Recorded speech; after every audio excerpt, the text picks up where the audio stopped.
All right. So when we last left off, our party members were undertaking a hiring quest, guiding Lady Balin back to the city of Durnforge. And after some trials within the city, literally culminating in a trial of Lady Balin herself in front of the council, known as the seven dwarves that run the city here, a plea was made by Amnis Braunbelt to show Balin not mercy but respect for the work that she has done for all of dwarven kind, for her hard determination and her steadfastness. And after revealing the ability in the ring to which he gained control and took power over one of the many Durnforges, one of the many Durnforges that were there at the trial, Amnis heard a very familiar voice calling out from the back of the courthouse. And out stepped from the once crowded room Bogran Azure Flame, an old ally from the old Thorgadum days, as well as several other adventures in Luda's Bay. And after making a parlay with the council to recognize the lack of a member and representative of the Hammers of Morden in this trial, Bogran offers some wisdom to the council. And Amnis, again, making another plea on behalf of this new knowledge. They did convince Thrain and the rest of the Council of the Seven to allow Lady Balin to construct her museum. And so now, exiting the temple, Amnis, with many and plenty of stories to tell, introduced Bogran to a new ally, Razadaza Kalan Arrakis, a young something of another that was picked up at that very same mountain. And after some brief introductions between the three and their canine companion, Good Boy Ungi, the party decided that they would take up a job from Born, the shopkeeper here in downtown Durnforge, to make use of his mirror, his gateway, that will allow them to quickly transport to Little Hell, specifically delivering some nice drinks to a nearby tavern.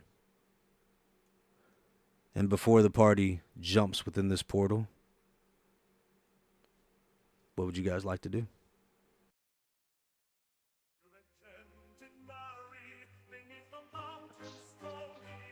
Okay, you said we're a Little Hill currently right now? You guys are still in Durnforge. You are inside of Boren's shop in front Okay. of the portal with the 3 boxes that you guys are carrying to deliver to the Wide V Tavern in Little Hill. Gotcha. All right, fellas, you ready to head out?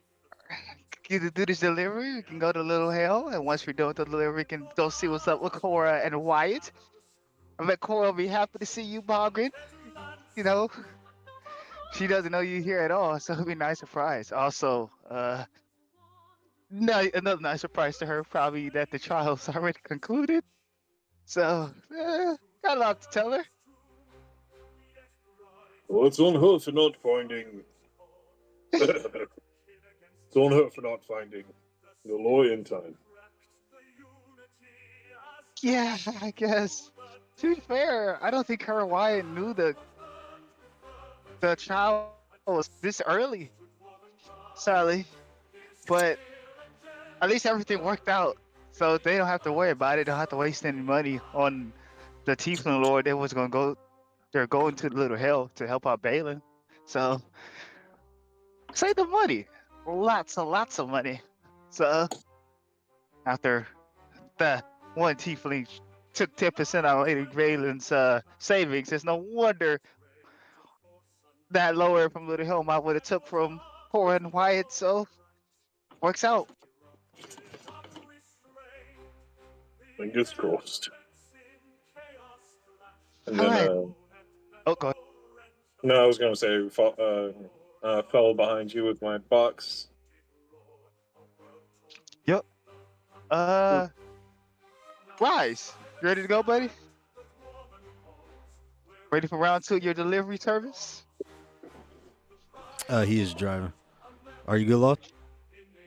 Sure, I'm ready. Let's go, let's go, let's go. The quicker I get this done, the quicker I can go. We need more Oh. gold. I guess after going to the shop, buy you that glaive and shield. Well, actually, the shield was free. Bought you the glaive and kind of show how not well financed we are right now with money in our pockets. So yeah, I guess we should start looking out to get some more gold, acquire more gold. So yeah. Hey, boy, are we getting paid for this other than going to Little Hell? I would like to know this as well. Well, the little one has been very useful to me. I suppose I can offer up some gold pieces. Let's say, 5 gold pieces apiece. Fair enough. It's better than nothing, I guess. Alright. Alright, let's head out. Wait, before we leave, do we know what person we're giving these boxes to? I know you said it was at the YV, but what does a person look like? Are they like the barkeeper over there, tavern keeper? Ah, yes. You're delivering it to Vracus. He's an old wise man. Been a shopkeep for many years, and there aren't many tiefling that I like, and, well, this fella's got good spunk. Used to be a man of the law. Now he's a man of the drink. Something about change ain't gonna come no way or none other. Okay. Sounds like a very sound guy. Alright, bargain price. Let's head in the portal as Amnes walks in the portal. Yeah, and you guys pop out into the slums of Little Hell. And as you look around, there are several small little children, tieflings, kind of scuttering around, kicking balls around, tossing little rocks. They look, for the most part, to be kind of misbegotten, really flat, unkempt. Additionally, there are like some old people and middle-aged guys kind of sitting around various pits, sharing different snacks, and they appear to be chatting over different types of items and games. Particularly, there's also looks like to be one older gentleman that is sitting at a makeshift dragon chess table, and maybe looks like he just sits there and waits for people to pop up and play. And as you guys come out to the portal, particularly there's like one little tiefling kid that's just staring there with big eyes, kind of standing at you guys, popping through with these giant boxes. Hello there, little one.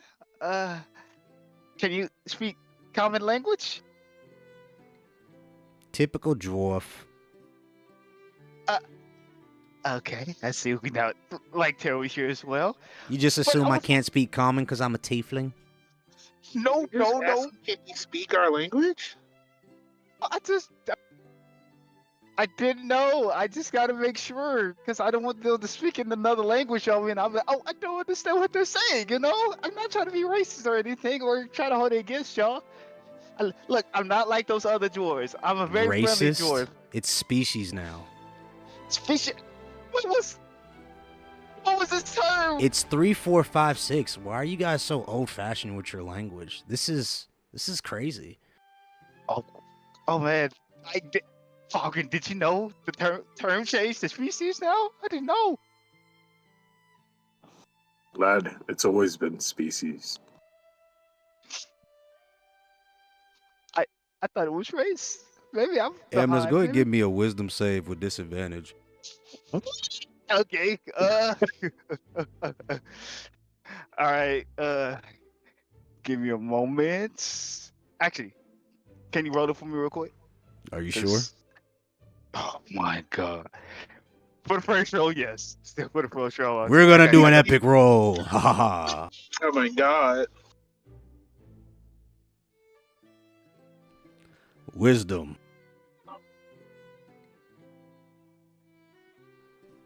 Dun dun dun.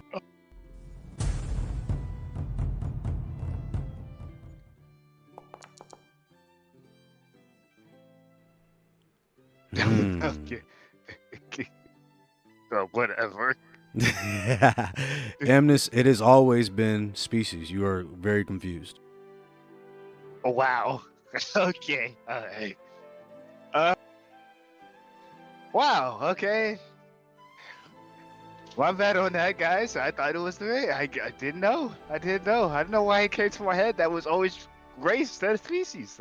I'm sorry. But look, I'm not a bad guy. Not a bad dwarf. Like I Yeah, said, you're I'm not being like. specious. Yeah, you're I'm being not, specious, right? man.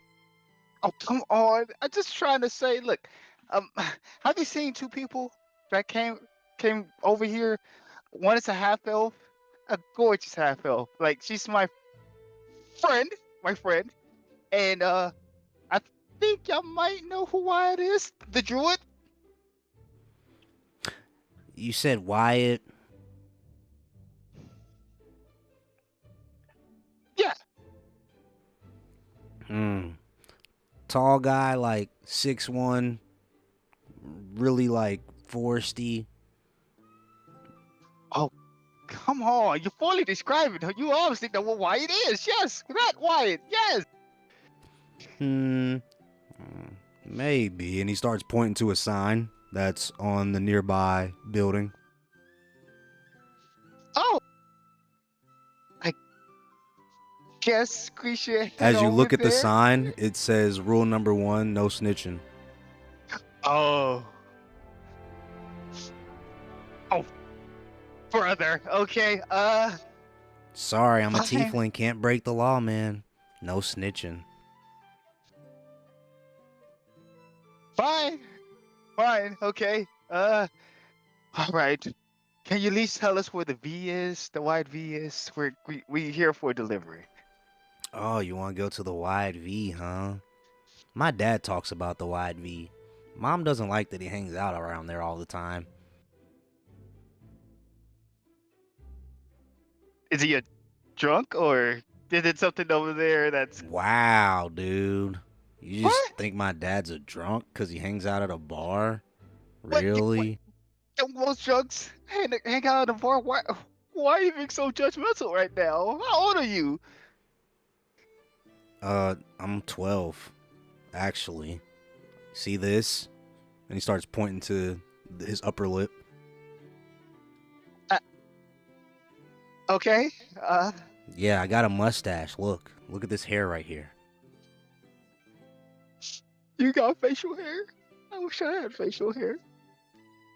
You got a baby face. Okay. You said the white piece over there? Yeah, just keep walking, man. You'll find it, I think. Matter of fact, actually, I got something for you. Oh. Do tell. That guy over there, and he points to the old man sitting down at the table.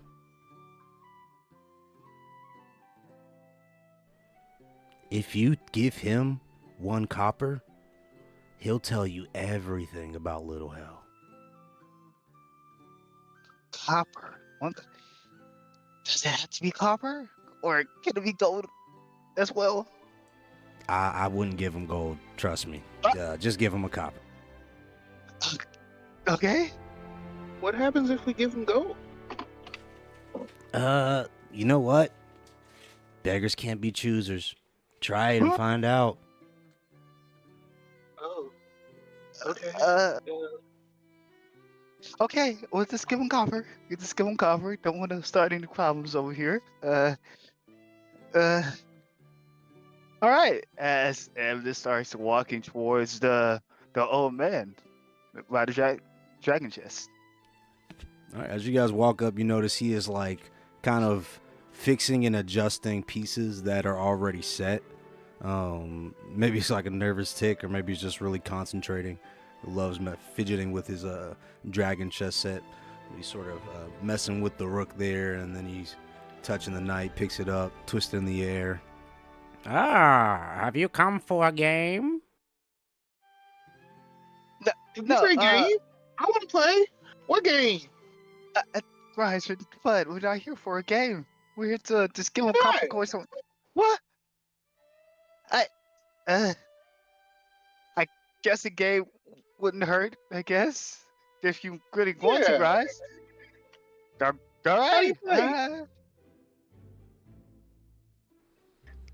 Ah, a young one. Are you familiar with dragon chess, my boy? I know what a dragon is, and I definitely know what a chest looks like. Ah, so look. This here is your king. You want to do everything you can to protect your king. Does that make sense?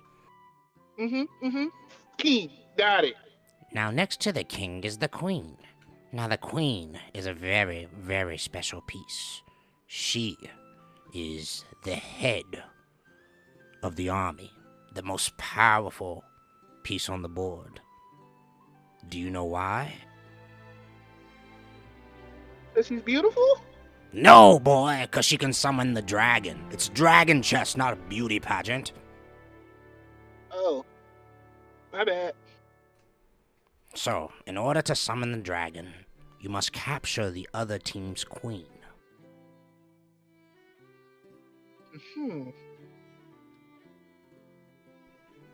Now, all the other pieces, pay no mind. I'm gonna take them from you anyway. Just focus on capturing the queen and summoning the dragon. Are you ready?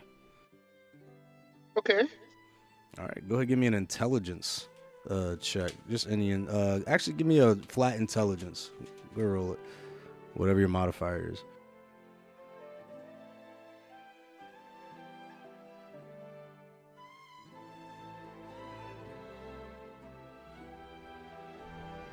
Well, I did Arcana, but that was an 11. Okay, no, that's pretty good.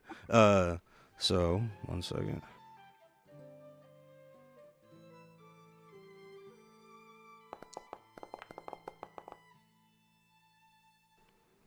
Okay. That was a very clever move.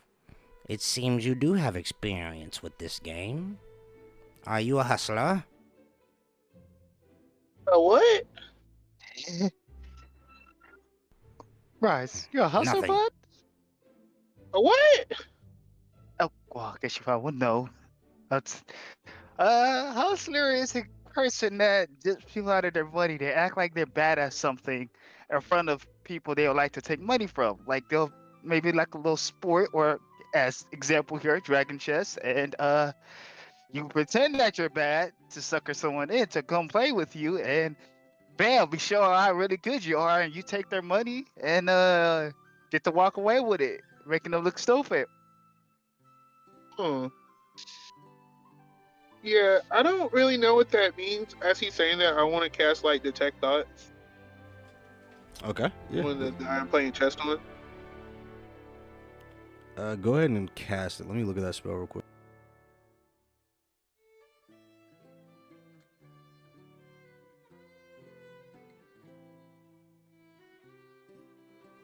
Oh yeah, you leveled up. Oh yeah, everything's changed. 1 second, I gotta get familiar with y'all new stuff. You want me to take a picture of it and send it to you real quick? Nah, you good. I'm on Beyond. I just had to pull it up. Sorry. Okay.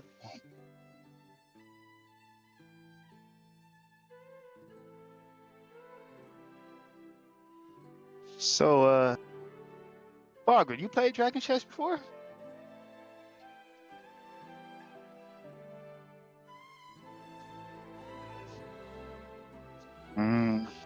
No, Get your but it focus looks on good fun. We gotta play sometime. I never played it myself. Wait, maybe we can get better watching these two go at it right now. As you I don't cast, know. sorry, go ahead. No, go ahead. As you cast your detect thoughts, within his head, what you are hearing is, I hope he doesn't take my knight. Then he would have a direct pathway to my queen.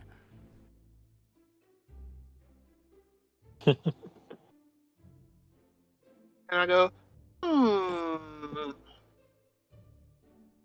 And I kind of do that, but I like put my finger on it, but I go the opposite and do something else. you notice he like lets out like a, Oh, clever move, young one. But did you see this? and he places a pawn directly attacking your bishop. Hmm.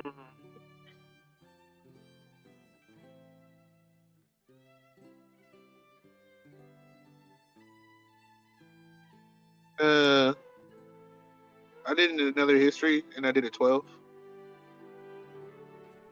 for an intelligence. Okay. Yeah, 1 second.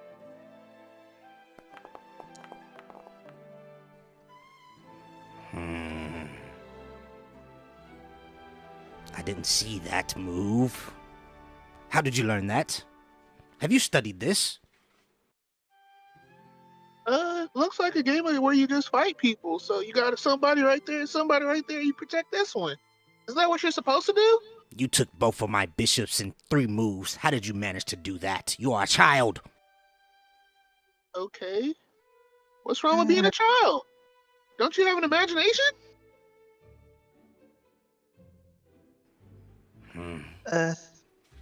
Relax, old geezer. Rise is he's a pretty smart kid. Got a great head on his shoulders. So just comes with the territory. Just worry about not getting beat. Did you call him an old geezer? That's not nice. Yeah, but like he's a nice old geezer. Why do you keep calling him a geezer? He's an old man. Well, just call him what he is. Right. He's geezer. an old guy. Be nice. You need to work on your people skills, sir. I'm sorry, sir. My friend apologizes for his rudeness. Continue on. I don't even know what a geezer means. You're using words you don't know. Aha! No, I I've said- got it! Aha. You did not detect this move here, young one, as he moves his queen into attacking position. This next intelligence roll is going to have a pretty high DC. Okie dokie.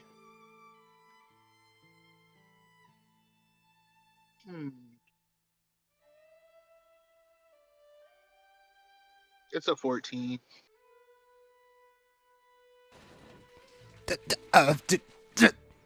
You took my queen. And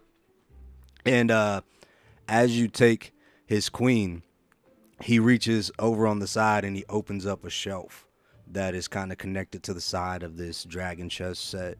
And inside, as you look in, there are 2 very ornate dragon pieces. One that is shining of a very reflective metal. This is not an alloy. This appears to be like one solid piece of a certain it's like a brownish tinted metal. And then the other is a clear crystal. It's not glass, but it's not like it's not glass, but it appears to be some sort of crystal that is polished and transparent. And as he opens up the shelf, he picks up the metal dragon and he hands it to you. And he says, Oh, My dragon piece. Now this is getting interesting.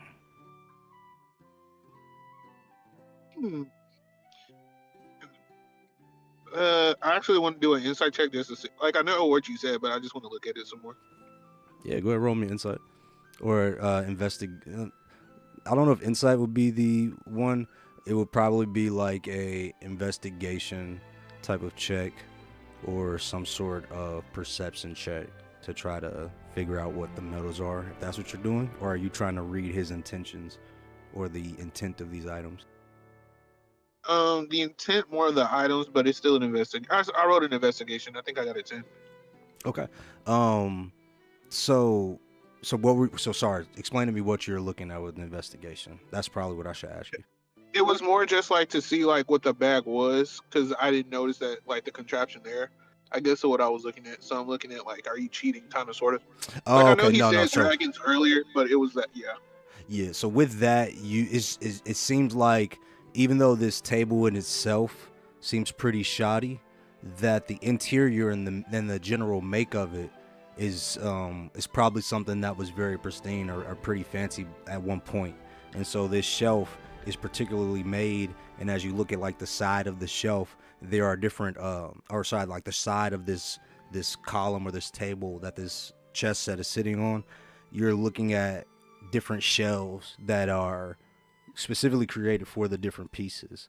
And so this shelf that he pulls out appears to be made for those dragon pieces.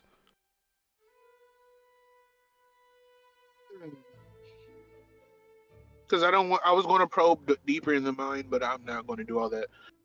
Okay. What do you use these for, sir? This piece is a defensive master.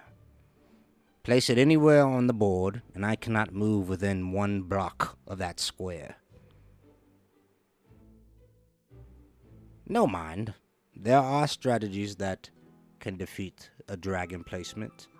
And of course, placing the dragon is the tough part. Which square looks the most strategic to you? And I kind of like want to put it like right where his queen was, like closest enough to where his queen was that I just took. Ta. You have to place it in the mid-ground. You cannot pass my line of warfare. But you said anywhere. Anywhere is relative, child. Can I take you and place you on the council seat now? I don't know, maybe. No, the Did law you? does not permit it. Only dwarves may Oh. sit on the seat, and you look more like our kin than one of your compatriots. Oh. Well, maybe I am one of your people. I don't know yet. I don't really care, though. Let's keep playing, sir. Children. You are a wise one. You're very clever. No one has pulled a dragon out on me in 50 years. 50 years? But you look like you're a solid 25. Don't try to butter me up. Play the damn game. Place your piece. I got a 9 on that investigation, so it's where you can put it wherever. Go ahead and roll me. Let me see. Give me I'll just add your modifier here. Let me check your skill.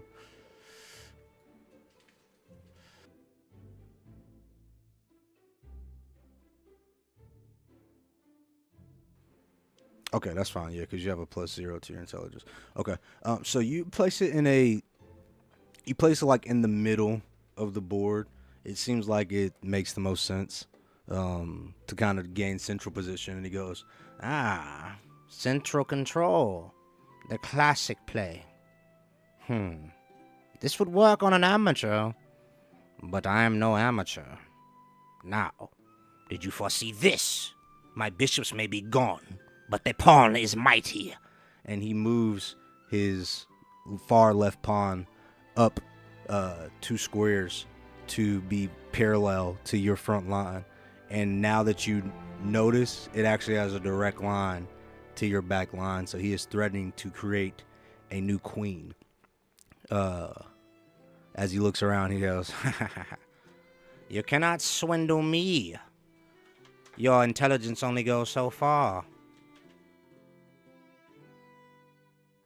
Me. And I'm kind of looking at the way he's placing everything. I'm like, And I like just roll another one. And it was a bad roll. It's a as 7. you go to place the piece, you hear a voice in your ear that says, "Idiot, not there." And before I place it, and I'm like, maybe this one. And I guess I roll again for you. That's good. And then Another I one. got a 6. Okay. He goes, "No, no, no!" And as you go to place the piece, you actually lift your hand off of it, and he goes, Rookie mistake. Why do you not attack my piece that is charging to your back line? Do you put all your faith in the dragon, young one? Foolish. Watch this. and he moves his pawn up one more space.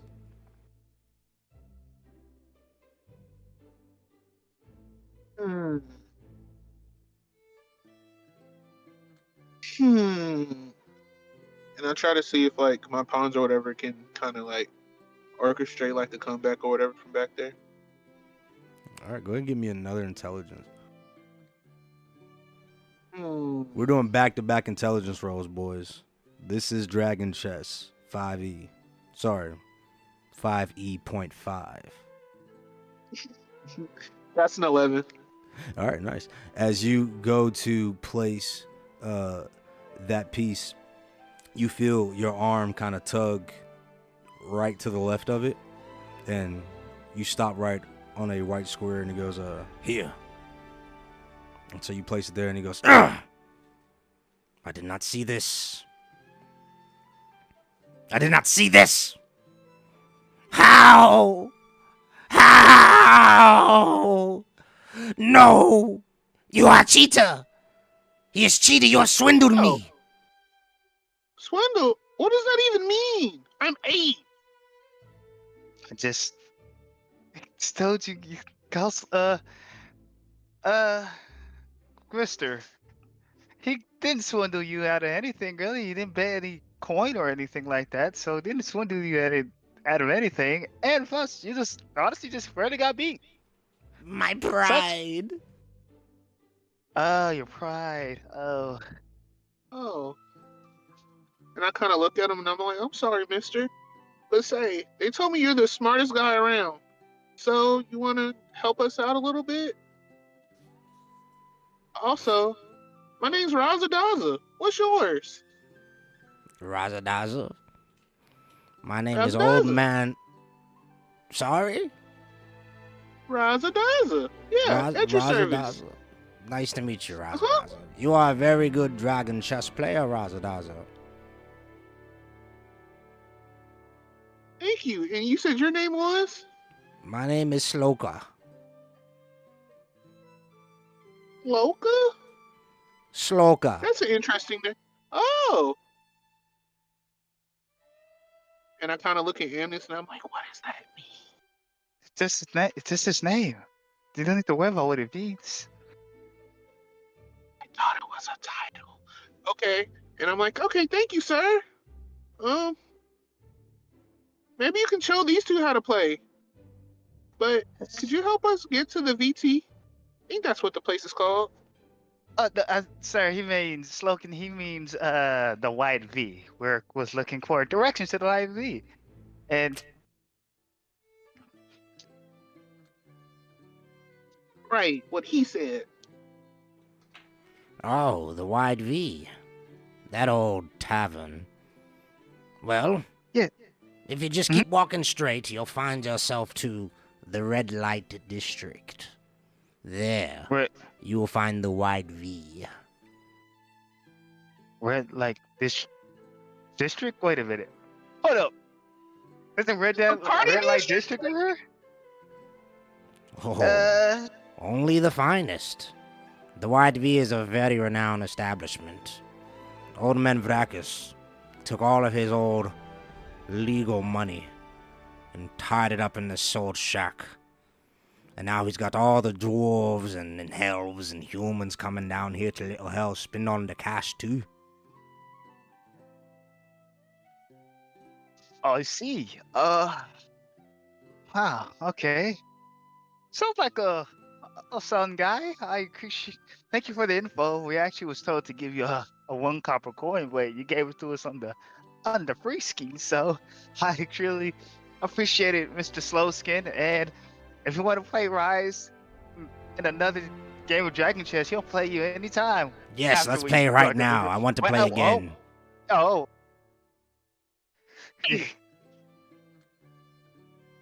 I, I did the. Rise, are you okay with this? He challenged me. How can I let my honor be foiled by one challenge? That's the spirit, bud. She's spoken like a true hero, bro. Okay, he's gonna take you on while me and Bakrin can handle the delivery. Are you sure? Yeah, he should be fine here. I don't think old man Slowskin's gonna like kidnap Rise or something like that. Aren't you, Slowskin? I think aren't you focused on just getting your run back with Mr. Young Rise Adiza here? Go ahead and give me a perception check. And Okay, all right. I got a 26, but I'm just looking at Amnes because of what he said. Now I'm looking around. no, that's good. All Now right. you look at her. Oh, okay, are you gonna count his? I don't know. No, give me one, Am. I need one from you too. Okay. All right. Okay. Page is loaded. All right. I have to click it right now. Boom. Perception. Here we go.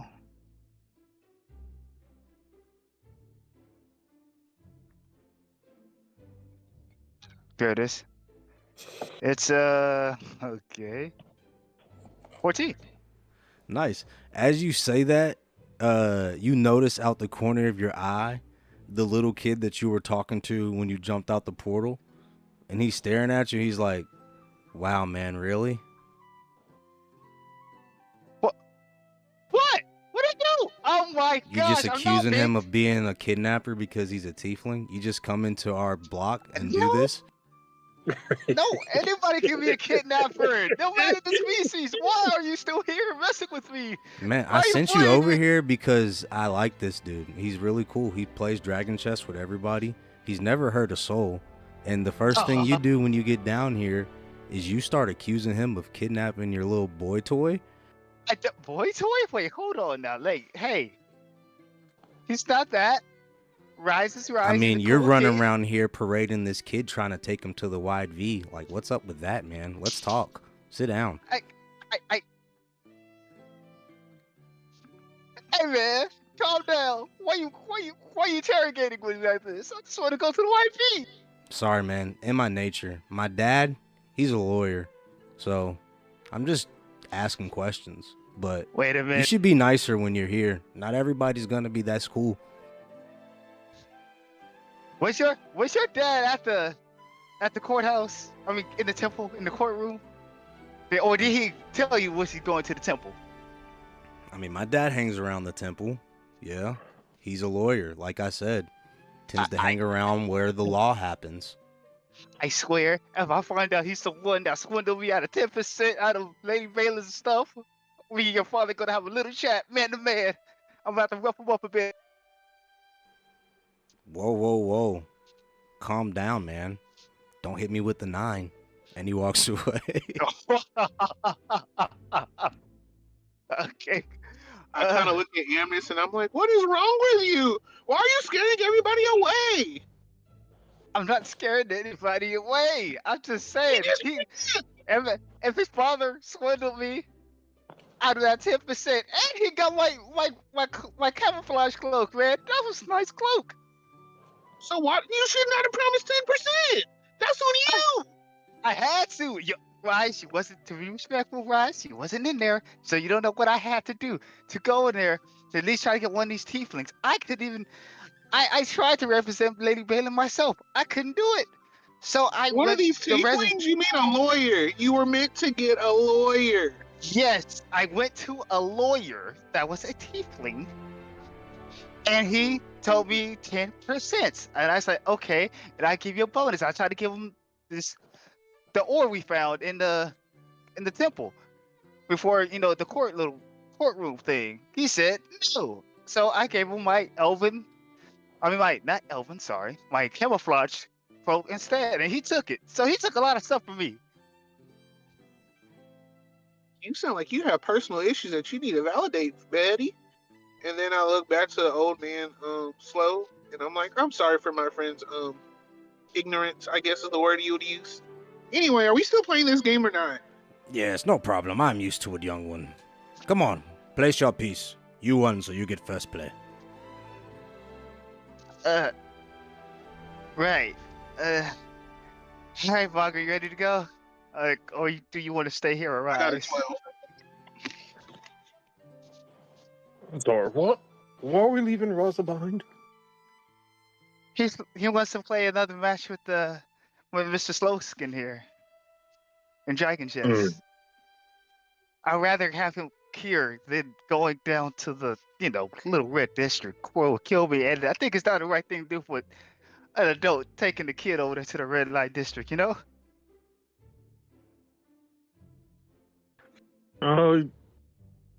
If this is their way, though. Yeah. But do you think Gry should be experiencing all the stuff that goes on in that? Well, if you ever went there, I'm just saying, like I might have won a couple,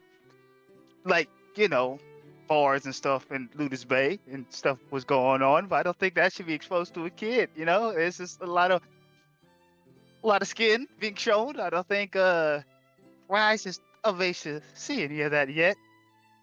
And Yeah, we're trying to play a game. I whisper into Amnes's ear. We could just easily call it wrestling. we could. But I feel like Cora will kill us if she finds out that we took him there. So just want to be safe here. I'm trying to save my skin, man. Well, do we know she'll be safe here? Yeah. Anyway, it should be a quick trip anyway. Just get in, get out with the delivery. As he starts walking ahead. Unless you want to stay with Rise here. All right. Watch the Dragon Chess. If you say so. And then I place a quick guidance spell on oh.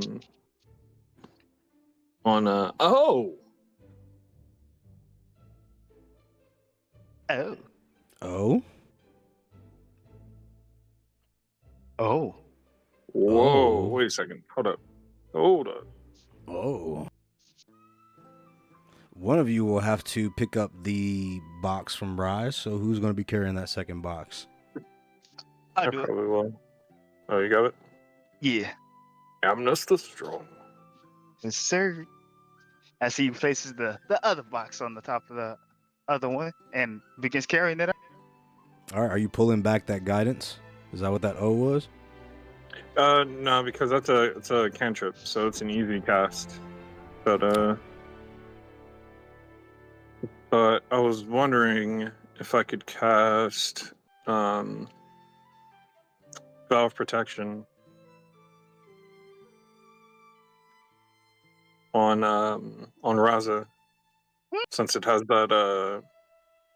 that distance feature on it. Yes, let's do that. I like that. How do you cast it? What is your semantic phrase and your somatic phrase? And whatever. I'm a mutter. I'm looking straight at Rise and just kind of go Raza Daza Nose. And just starting to give like a quick name chant over the thing and looking straight at Rise. Can I hear him? Are you whispering or how loud are you talking? I'm muttering it to myself. No, you can make a perception if you like to kind of. I mean, he's muttering. It's gonna be hard to hear. Try to remember the name. Or Are you talking to me or him? I'm gonna just make sure. You, Raza Daza Vaza. Okay. Okie dokie, 1 second.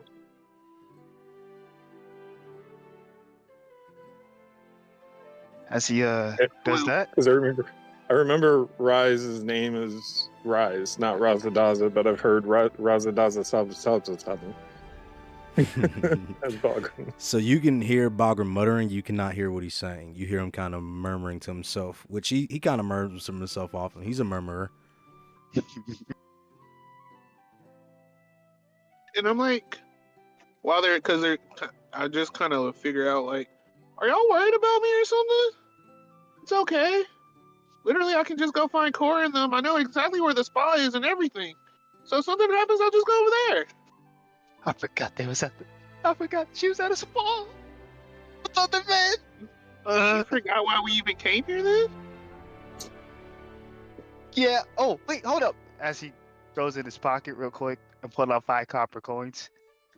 Here you go, Mr. Slowskin. They told me to give you 1, but I give you 4 more for showing my friend Rise here a good time. You showed him how to play Dragon Chess for the first time. So thanks.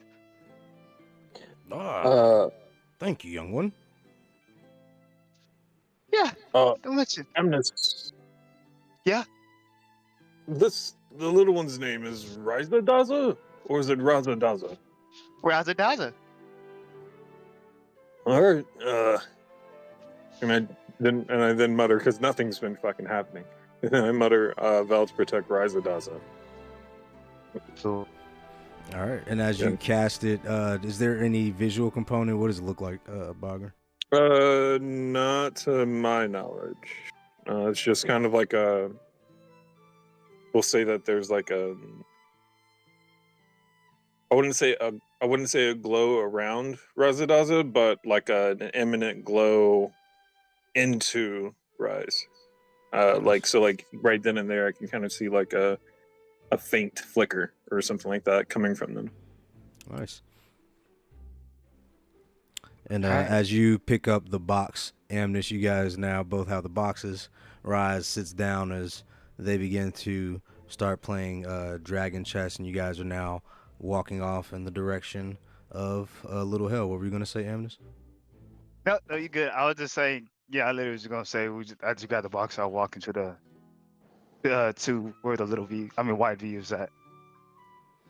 Yeah, as you guys are walking, you start to notice that where there were a bunch of tieflings just kind of at the entrance where you guys popped out before, now you're starting to notice various spurts of diversity. You know, the occasional human drunk guy that's kind of passed out on the ground. Looks like he's pretty well dressed, probably had a long night. He's probably gonna have a way longer night when he gets home.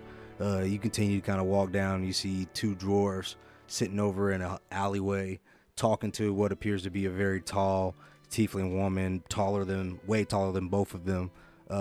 Both seem to be having a nice time engaging in this discussion with her. You continue to kind of walk down. Can I get a perception check from both of you, please? Okay, well, I do that. I whispered into Vagran's ear. Bog, you think I should tell my uncle this? He writes like all this fan fiction shit. Do you think he'll like if I tell him there was 2 dwarfs and the tall tiefling woman? Oh, why would you tell him that? Because it'll help his. Look, I just found out. Are you trying to get into his career?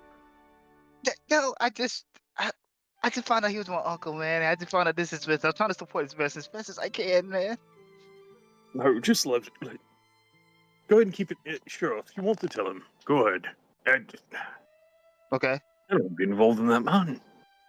He's a cool guy. You'll love to talk to him, man. As I roll a 9. Let's see with tentacles. You said a 9. What'd you get, Bogran? I think it's hold on. 18. 18, nice. So Amnish, you are still kind of just taking in as you guys continue to walk. You can start to see the glow of red emanating around one of these corners, just really like just an indistinct alleyway out of all the other alleyways. Bogran, as you are walking, you do notice that in the opposite alleyway, there appear to be 2 tiefling gentlemen that are having a conversation. And with that 18, with your experience in Tungra in itself, just everything that you guys have been through, these 2 gentlemen look very suspicious with that role, kind of just hanging out here in the alley. So you have 2 ways to go, kind of left down the red glowing alleyway, and then a little bit up, probably like 5 feet or so, uh, more towards you guys. You guys are in between both of these alleys. If you look back to your right, Bogren, you notice these two gentlemen. In between trying to follow them and everything, that would mean trying to follow their path instead of going to deliver this stuff. Yes, you would be going in the opposite direction if you went that way. They appear to be standing there now. There's nothing to really follow. They appear to be kind of standing in the alleyway. I'm going to. What was the name of the place that we're trying to go to? The wide, Go ahead. the wide V. The Wide V. All right. I kind of realizing how suspicious they look, Bogren will walk up to him, and while asking for what's the name? Yeah, fuck it. Excuse me, gentlemen. Oh, just jog up to them, trying to smile and look pleasant as possible. Check it out, Jorf. Hey, what's up, buddy? Just two guys hanging out, having a conversation. Nothing suspicious here. Oh, No, if no. you're looking for the red light district, it's that way. I'm not quite sure if that's what I'm looking for. Wait, why do you assume I'm trying to find the red light district? Dwarf, this deep in little hell. What else could you be here for, right? Yeah, I mean, we just assumed. We could only... What are you here for? Are the dwarves of the city known for the red light district? I could have sworn that they were known for going into the mines. Yes, but the only reason that you guys ever come down here is for a little bit of... You know what I'm saying? No.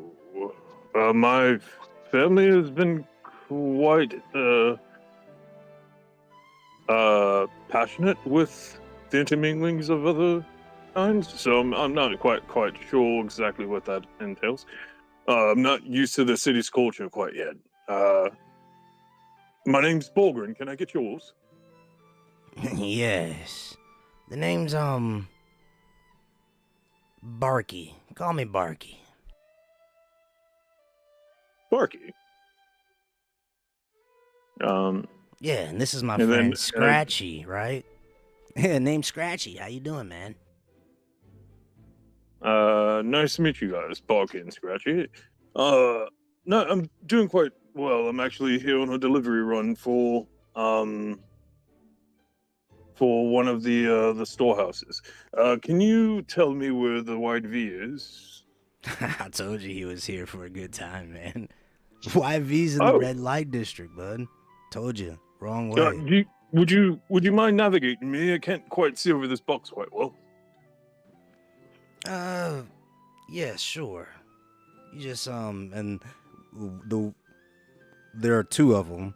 One appears to be a red tiefling, and then there also appears to be a blue tiefling. The blue tiefling, Scratchy, sort of walks to your side and walks behind you and then kind of gestures you to follow him, and he points over the district, says, If you keep going that way, you're gonna come up to two different alleys. One. Oh no, I'd more or less like to. I'd love it for the company. I haven't really quite gotten to know this area yet. I'm sure you could tell me a decent amount of it. If not, tell me about yourselves. buddy, we got something that we're trying to take care of. We're not really looking for that kind of party today. But Oh no, not like that. Trust me, not like that. That's not my taste. I'm abstinent. Thank you though. Hey, Bogren, who are you talking to over there, buddy? I'm like in a safe distance from them since Bogren had jogged ahead to get to these guys. Oh hey lad. No, I'm just trying to see if I can get us a little assistance in finding this place. Here, this is Bulky and Scratchy. Barky and Scratchy. Yeah, Barky and Scratchy. And Yeah, I was just telling these lads that I'd happily give them a gold for bringing us down there to try and drop these off, but they were saying that they had to go. And I Yo, roll persuasion along with that to try and see if it can tingle their ears. yeah, perfect. Go ahead. 16. Nice. I'm gonna actually give you advantage on this roll too, since Amnes is walking up. Go give me another. Oh, nat 20. Perfect. Okay. So they go. Yeah. We were just talking to your friend here. Said you're looking for the wide V. We are. Yeah, my pal Scratchy was just pointing it out. We, you know... Yeah, I got an idea. We'll just take it down there. Oh wow, that's some nice guys, man. Thanks. We really appreciate it. Oh, by the way, have you seen? I'm guessing. Do you know of the Druid Wyatt? He's pretty tall. He turned into a bear. Oh, yeah, everybody knows Wyatt. He's a pretty Cool. good guy. He used to come around when I was a little bub. Wow. Dang, how long Wyatt been around here? Cool. Have you seen a half elf with him? I kinda have a weird feeling, ominous feeling for some reason. Her being in this type of district, I don't feel very too comfortable her being here. I mean, I'm sure we're gonna run into something. There is another place out here. It's called Enclave's Best. We can go check it out. They got all the good canopy girls that couldn't really cut it out. You know what I'm saying? And cut it out. Wait, like it wasn't good enough to be in like the main. Are you saying it wasn't good enough? Don't to be part think of the too main hard entertainment? about it. Listen, let's go to the YV. We'll make okay. your delivery, and old Barky and Scratchy are gonna show you around Little Hell. All right, appreciate it. Hey, Valgren, it seems like you found some two cool dudes here. No, right? Definitely seemed like a good guy. The greatest of guys. And so start following them in the direction of the place. But I want to try to. Man, you're carrying both those boxes, little guy. You wanna let me maybe take one off you? I can definitely give an assist. Oh no, we couldn't make you do that. Just go ahead and lead the way. By the way, Wait. Did you hear about the giant council meeting in the Dwarven district? Yeah. The guys up top were talking about it. We don't really get into politics, man. No, it just sounded crazy. I don't know how often they have to meet, but it could have been a little wild. Yeah, they don't really do much for us down here, so... Honestly, No. I could give two shits about who's on the council. What do you guys need help with down here in this district? As he looks I mean, around. as for you and Scratchy. Well, we can use a bit of funding. Some gold would help. Something that doesn't go to the brothels and the taverns. Maybe a school. Maybe I don't know, a park. All we got is slums. Oh, School? if you go to school, what would you do? Me? Do you have a passion that you like to do, or some type of side project? Yeah, we're Entrepreneurs? yeah, entrepreneurs. I like Fucking that yeah. word. Ah, that's cool. Maybe we can get a word in with the council about giving out some funding. I know I'm a dwarf, so you'll probably just look at me and just say you probably one of them. I'm part of the problem. But no, I actually stood up against them, like the whole council and everything.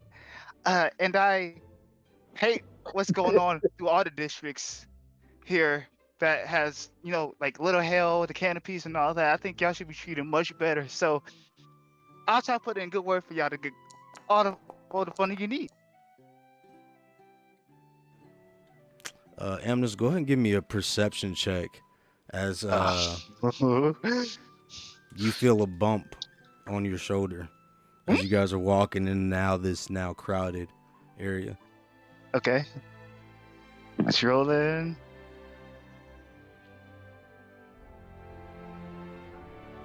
12. Nice. So you feel what it looks to be it's Scratchy's hand kind of patting you on the shoulder, and as you look over at him, he starts to rub your shoulder, but he says, "Man, you work out?" Oh wait, yeah, man, I work out a lot, man. Work out every day. I do my future uncle, Paulo, had me on this hell of a regiment, man. It's pretty good. I wonder he advanced it though. But no, yeah, I work out a lot, man. Gotta save my figure in shape, you know. I'm the tank of this party that me and my boy Bogren is in. So I gotta keep up the appearance, you know. Yeah, you're a tank, man, and you got the drip too. What's up with all this ice on your hand? You got Oh, 3 this rings, thing- man. You are blinging. Oh, this old things, man. You know what I'm saying? I got this thing to hold back a little bit. This is a little. What is this? My engagement ring to my fiance. I'll say it right here since she's not around. The other one is. As he looks down. As a memento from a friend from a pirate ship. He did a lot for us. He helped us like survive at a crazy time that looked like me, my friend Bogren here, and my other friend Vex, who's no longer sadly with us.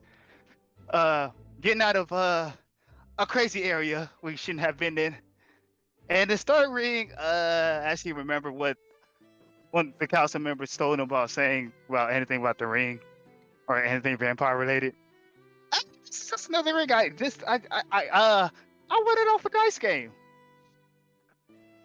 Dice, so gamblers. Gotcha.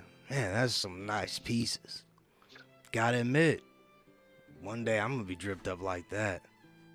Oh man, you're an entrepreneur already, bro. You was already one step ahead, step away, man. Just when we get that funding, get to school, maybe you can teach some of these Tiefling kids and everything about, you know, whatever you're going to teach you, and be good members of society.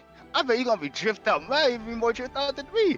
I think I'm easier because I can go find chests and stuff as I'm an adventurer. So don't pay too much mind to me. Yeah, I'm whatever that word you said I am. I like that. Here we go, boys. Right here. Eh? The wide V. Oh, great!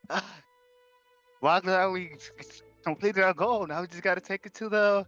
What's his name again? I'm not sure.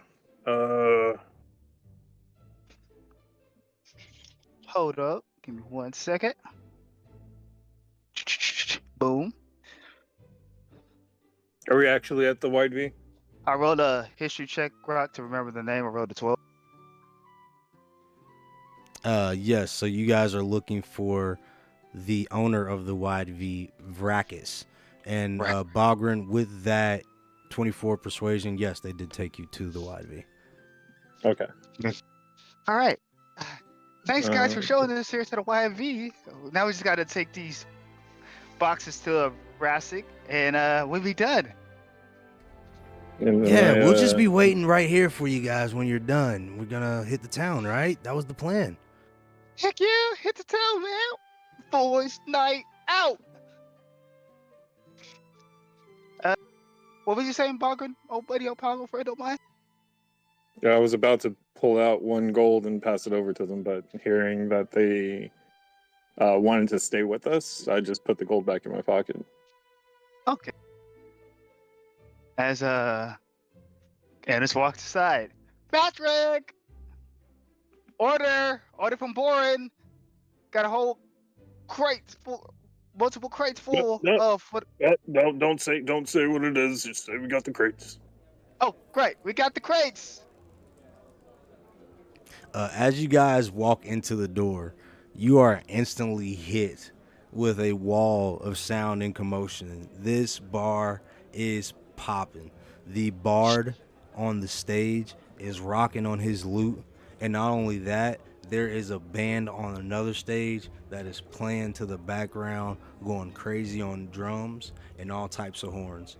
As you look around, there are several tables around with people of all different races. You see humans, elves, dwarves, tieflings, and the women. Don't even fucking get me started. The girls are hot. And when I say hot, I mean hot. These tiefling chicks are the best of the best. And they have imported some of these canopy girls that you couldn't even fucking imagine. They've been doing it for 200 years and they're not gonna fucking stop. You hear me? And as you guys walk in, you are flooded with just the epiphany and the grandeur of the Wide V Tavern. As immediately walking in talking about this delivery, you are drowned out by the sound of people having the time of their fucking lives. The bar's going crazy, the bartender is pouring shots, everybody's laughing. What would you like to do? Whoa. This place is awesome. Hi, Margaret. I wish we came here earlier. Wow, what a freaking place. So many races mingling, having a good time. That's why I imagine Dwarven Force I should nudge be. him immediately and say, "You gotta stop saying racist, kid." Oh, right, species. But yeah, all these species together. It's like White talked about before. This is what Dwarven Force needs to be. Instead of focusing on isolating everyone into different areas of the area. So it's great. Everybody having a freaking time of their lives, man. I feel like I'm getting sucked into all this infectious energy. I feel like I got to run and go nuts. Nuts, Margaret, nuts. You gotta calm down. Most of these people are under contract, kid.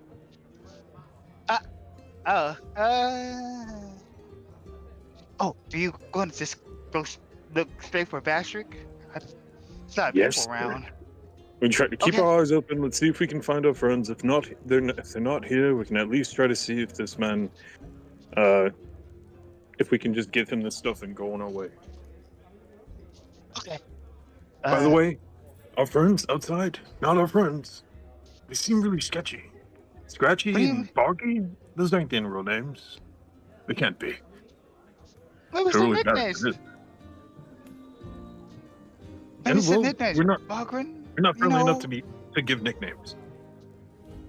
Oh, wait, maybe they're got the nicknames around town. They've been here for a long time, right? Since they were wee lads, so why not? I think Uh, you go with judging them. between- Like, are you being species right now? That's funny. No. On t- just by the way that things are and stuff, we don't actually know any of our friends. I'm happy to see if any of them wanted to actually start a school, but when it comes to how ill-placed they look while they're standing on that corner, I wanted to try to see what they were up to.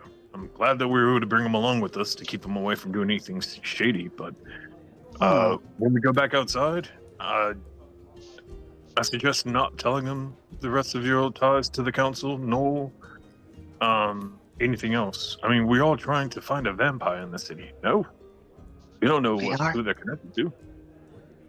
That is true. Your wisdom gets better and better every day, Margaret. All right. No vampire talk, no council talk. Gotcha. All right. You guys are still standing there with your boxes in the front door, by the way. By now, Yes. people are starting to look and notice you. Oh, no. hey guys, The music hey. is great. Amazing! Spectacular! Gun that loot. Yeah. Yeah. We're Go ahead, boy. Do your thing. Do your thing. Show As you world, guys we just living it. are, as you guys are sitting here talking, one of the girls walks up to you and she goes, "Are you guys from Barin?" Yeah. How'd you know? He's always sending newbies. Come on, to the back. All right. Well, damn, Margaret, this is quicker than expected. As you Yep, guys just look, follow her. a very fine-looking tiefling woman walks up. She's about 4'9", pretty short. She has glasses, and she's not dressed like the other girls. She has a more professional, profound look on her, and she starts to guide you guys back as you guys can talk as you make your way to the back of the tavern, crossing So, between different tables and stuff. Margaret, what? I I only feel like I scratched the surface of what you've been up to this whole time since you left. Um, Not anything the more time. to? Oh, Not the time. Not here. Not now. Oh, okay, got it. Secretive. Okay, right now, not the time. Gotcha. Um, oh, actually, forgot to tell you about GOG. I went through everything. I went through what everybody else is going through. I forgot to tell you about what happened to GOG, but I could tell you afterwards, though. Yeah, this isn't the time to get to have an intimate moment. We're in a brothel, lad. Yeah, I guess you're right. I just feel like, okay, yeah, you're right. As you guys are walking through, as you make your way through the center of the tavern, she goes, "Watch your step." As you notice, there is a giant hole with what appears to be a walkway that goes about 3/4 of the way out into the tavern. And she goes, "Don't want to fall in there, not by yourself." Oh, what? What is Duly that? noted. Oh, that's the wide V. Oh, The hole down there's the white V. Ah, yes. Oh, oh, golly. Uh, do we go down the hole? Jump down the hole? No, that's the VIP. But if you don't have wings, it'll be a very, very long fall. Come on, this way. I'll take you to the storage room. Gotcha. I have wings of spirit.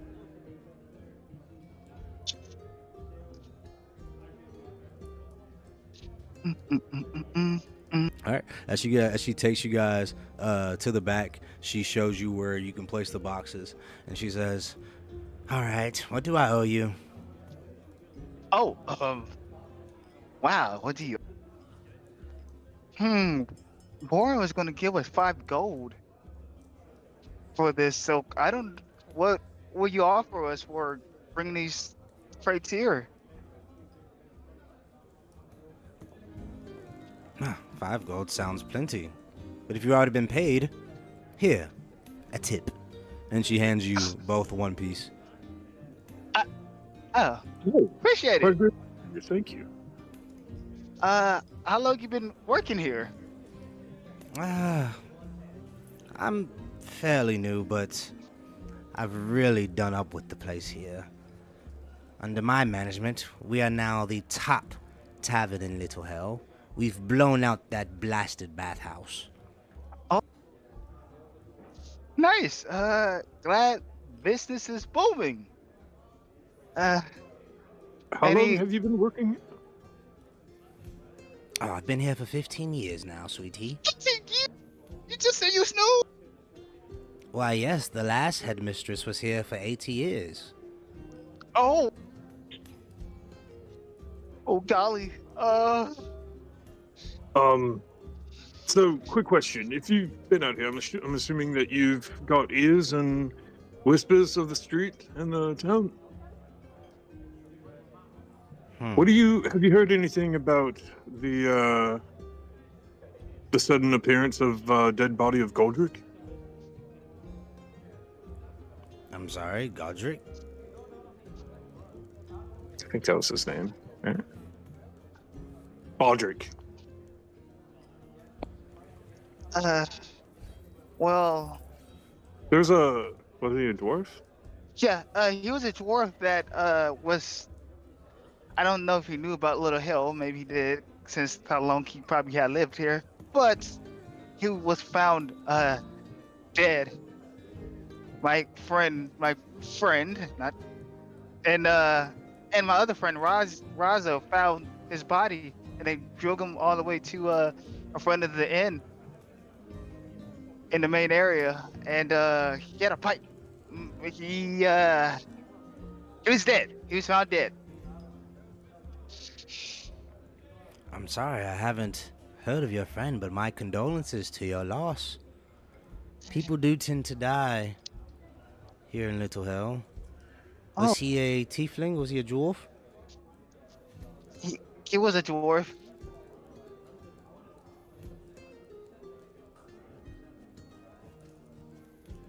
Yes, he Um, was a dude. No, I- I You can't sure? say I've heard this name before. There are so many dwarfs that come down here daily, nightly. But Has he? this is a name I'm not familiar. Oh, okay. He had a girlfriend, a significant other named Bela. Have you ever heard anything of well, because you don't know his name, of course, but have you ever heard a dwarf mouthing off around here about someone named Bela, like as a lover or something like that? So, really quick, you guys are in Little Hell. What happened with Bodrick occurred on Runehammer Row. So you Gotcha. guys are on the complete other side of the city. And this thing Gotcha. happened Okay. like yesterday. Yeah. So the news hasn't spread over here yet for Okay. that particular quest. But if you guys want to go to Runehammer, we can definitely start investigating that. But that will have to those all those people are on Runehammer. That would be Gimli and all those folks, Astra. Gotcha. Oh, my bad. Uh, I was hoping that they would like would have maybe like heard something since this place has been booming. I'm assuming like it would have been if not a spot for somebody to meet up. Like I don't know if the vampire chick was like somewhere out here, maybe, or something No, like that. it definitely was a good ask. I see why you asked it, but not in this particular establishment. So Bogger wasn't out here. He was mainly hanging out between like Runehammer and the Canopy. So he's kind of tied to a different With the area. elves. Okay, gotcha. Specifically. Uh, Gotcha. no. So we're cold. Thanks for your help. Where is Bostrick anyway? Is he like handling the counter or something? You asking about Vracus? Yeah, Brackus, yeah. Oh, so she goes, Oh, Vracus, he's in his office. Do you have something to deliver? I could take it myself if you like. Oh, no, nothing really. It was just these boxes. It was for him and everything. It's already in the back, so we already completed our job. Thank you for leading us to the back, by the way. Have you seen Wyatt, the druid, and an elf girl with him? Oh, Wyatt. I believe Wyatt came here earlier. He was with someone of particular. Ah, yes. They took the booth upstairs. Both the stairs. Are they still up here? I would presume so. I did not see them leave. Okay. Bargain. You can stay talking to this fine lady. I gotta go see if Cora's okay. Emrys runs out and looks for those. Go ahead. Sorry. No, you good. I just said my action. I just ran outside, ran out the door and ran to try to go upstairs. Your friend is very eager. Yeah, he's got that energy problem. What about yourself? Would you like some refreshment? You seem very tense. Oh no, I'm fine. Thank you though. I've only got a taste for the finest of dwarven ale, and no offense, but I tend to take my stuff almost straight from the barrel. Go ahead, roll me a persuasion check. She's feeling your drip right now. No cap. She's feeling what? She's feeling Oh, she's feeling oh them God. steep Oh, right no. now. No cap. Oh god. 17? Oh no, 21. 21, nice. She goes, And you assume we don't have Dwarven. Perhaps we just don't leave it out there for the for everyone to partake. Oh, I see where you're going with this one. Alright, I'll put you to the test. let's see what you have for us. All right. And she goes to the back and she says, "Wait here." And she goes around a corner, and with your passive perception, you can see that she appears to be kind of messing with the wall there. And a secret passage opens up, and she steps in. You kind of sit for like 30 seconds, 35 seconds, 40 seconds, 50 seconds. Let's pull a perception on the rest of the fucking room. A minute. Yeah, we're going to roll perception. 13. Yeah, so as you look around, there appears to be lots of different types of ale here. As you predicted, none of it that is just kind of sitting out is dwarven. Different types of home brew, and particularly there's like a tavern brew here that's seems to be specific to the Wide V. They have their own branding and everything, and a lot of it is that. And one thing that you do kind of notice is with that 13, as you're kind of peeking around, is the room that she went into appears to go down into a basement and kind of curls off to the left, in like a serpentine fashion, if you will, kind of going with in a circular motion there. And so she appears to be kind of going down into an extra space here. So what would you like to do? I don't. Fuck it. I'll try to follow down the corridor and see where she kind of went. Okay, nice. Give me a perception as you're doing that. Amnish, you run upstairs. Go ahead and give me a dexterity save, as this bar is busy. Map's not busy, but there's a lot of people everywhere. Chairs, people sliding out, tossing beer on the floor, spills and whatnot. So you are maneuvering through a nice little area here. I have it's a 10. Gotcha. I rolled a 10 too. Perfect. 10 brothers. So Amnis, as you run up the stairs, and Bogren, as you step down the stairs, you both see the woman that you are looking for. Bogren, you see the nice tiefling hostess, who you guys still haven't asked her name, and she appears to be kind of standing on a step stool, reaching up to a top barrel on a top shelf, and she's struggling to try to get it down.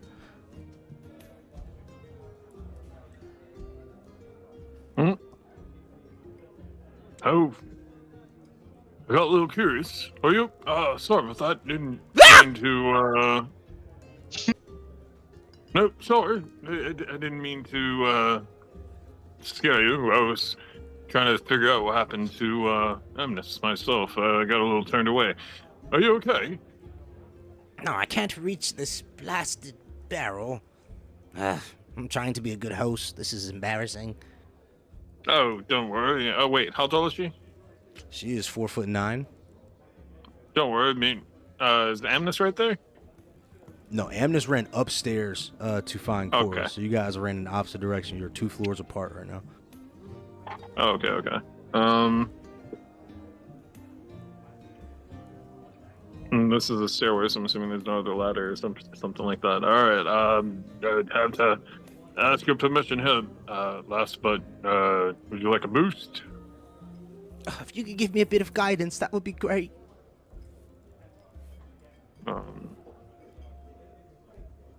Can her hands actually reach it, or are they just like struggling to reach it? She appears to be like reaching it with the tip, but it's very heavy.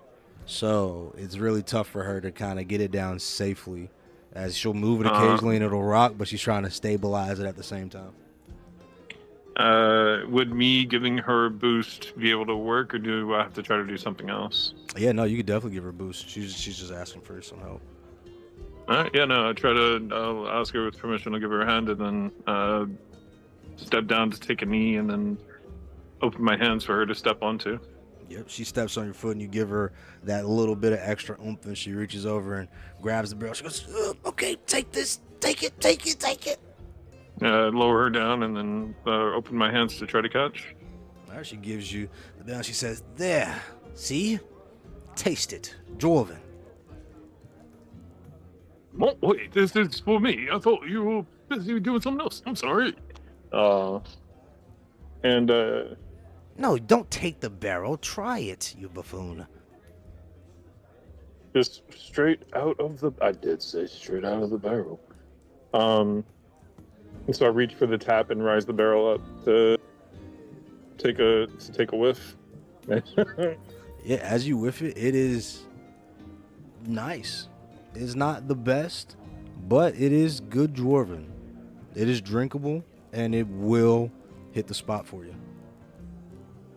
All right, I'll go ahead and take a drink of it. I'll pull on the tab and take some straight to the gullet. All right, go ahead and give me a Constitution save, brother.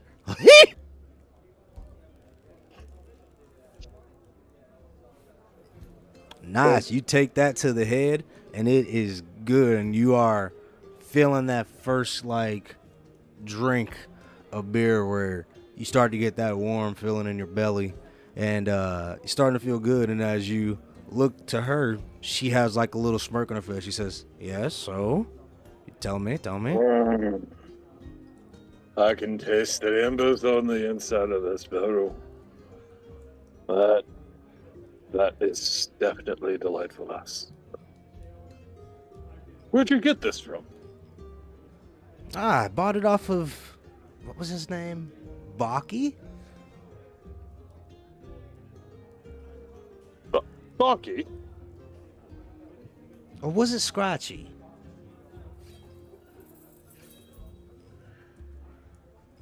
Oh. Interesting. I just met some people going by those names. I could have told those are nicknames. No, it's actually a common name around here. We tend to name ourselves after the sounds we hear just going on in the slums at night. Wait, so everyone here calls themselves Bulky and Scratchy? Well, no, but it's something the kids are doing nowadays, naming their kids about sounds and homonyms and onomatopoeias and whatnot. Oh. Well, the lads that guided us here so hastily, we were able to find you so quickly, thanks to them. I think they're actually outside waiting on us. Would you mind coming with me to try and to greet them in? Maybe I can give them a cup of... No, they probably wouldn't like a taste of this. Do you have anything that they might prefer? I'd happily buy a bottle off you. Well, I told them they were welcome earlier, but they insisted they had somewhere important to be. No. And they're regulars here. Can you assume why? They are merchants of a sort. They bring us nice things from in the city. Are these nice things you normally can't get? I'm not quite used to the way the city runs, so I'm very sure I'd like to know how things actually work without, the mirage of confusion. I'm Or starting deceit. to pick up that you must not be from here. You ask a lot of questions for a dwarf. Well, yes, I found all of the species very interesting.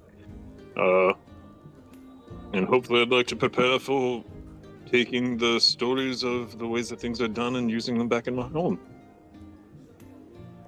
Yes. Well, here in Little Hell, things are quite a bit different. We are a part of the Reach, if you will. One of the different dominions that they allow us, other folk, to inhabit here in Durin Forge. There are... You hear Rock rolling literal dice in the background. Hey, chill out, man. Don't worry about nothing. y'all in my mic, man. Hold up. She goes, here in Little Hell, well, we tend to fend for ourselves. There's no funding for our infrastructure, so we provide what the dwarves and their laws cannot. A reprieve from their laws. A break their little time in freedom, if you will, away from the structure and the goodness and the la-di-da-di fuck all about Durnforge. And then you have the burrow where the humans like to dwell and they do their thing, short-lived as they can be. And then the canopy, that is where the elves are. They've lived there for, some say, forever. I could care less. They're pretentious fucks. I definitely hear the distaste in your voice when you mention them. Troubled past? Yes. They tend to come down here and think they can do with what they want, with who they want, whenever they want. Something about living for hundreds of years must give them the ego of a damn demigod. I can understand that. Dwarves also have the same problem. The older they get, the whiter their beard goes. Suddenly they think they know how to use a hammer in every way possible. Feel your pain. Elves You being are a true quadruple realist, age. Balgren. That was your name, right? Your friend mentioned it before he ran off. The cute one. Yes, actually. Oh, now that you mentioned, sorry, this... try to go for another drink.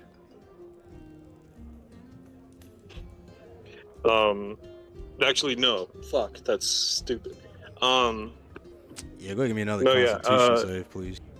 I was gonna say, I want to ask her name. I wanted to ask her name, but I'm not sure if I should, if drinking while she's talking would be respectful or not, so I'm, like, hesitant to actually do that. Oh yeah, go ahead, take your drink. She offered it to you, so she's excited to see you enjoying it. 23? 23, nice. Yeah, so you take that one, and that second hit goes down a lot smoother. Like I said, this is some nice dwarven, but once you got that first gulp, now you're kind of just you're in the flow of it. So you are in full drinking mode right now. It's gonna take a little bit more to rattle you up though, as you are experienced from your times hanging out with Amnes. Sorry, that's I have to thank you quite something. This is definitely very good stuff. What I was looking for. Yes, my name's Bolgren. I didn't actually get your name. The name is Mirda. I'm the hostess here at the Wide V. And you were saying that you were planning on leaving the Wide V, Mierda. What's the next step in hopes? The school? To teach others your wise ways? Your loose lips speak truth, Balgren. I do have greater ambitions. At least I used to. Back when I used to fight for change in Little Hell and Durnforge and all of that. Now I don't think we'll ever be able to build a school down here. All they ever want to invest in is brothels, taverns, and, well, violence. The fighting pits are at full thrust right now, as they've been for the past 15 years. So, I plan to leave. I will go. Valania is my calling. If you could, if you really believed a school could be built here, where do you think it actually could be built, logically speaking, for it to be self-sustainable a bit? And not in danger of its environment? Not quite sure they'd close the fighting pits or any of the brothels to try and install a school for the young. If they can build a red light district, then they can build a school district. Same concept, same money, different purpose. Yes, but where at? What site? What do you have a district in mind you think could best suited? She sits for a second. She says, Fuck, you know what? I never thought that far. I don't know. They can move something. Maybe we can evict some people from the dwellings and tear down the slums and rebuild the schools. We move those people to another place. Maybe they can go into the city. It's not a bad idea. Only problem is, where would those people in the slums go?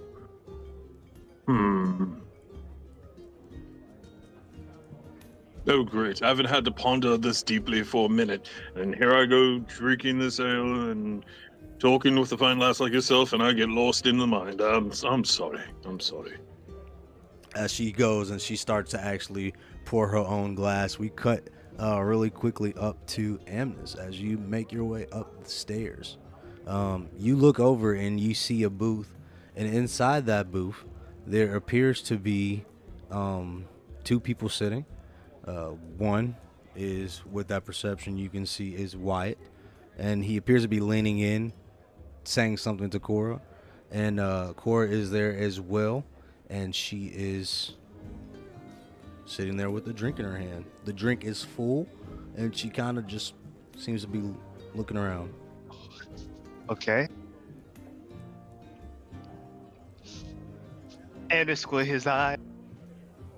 That son of a bitch. As he walks in stomping. Why? What the hell are you doing, bro? That's Amnes.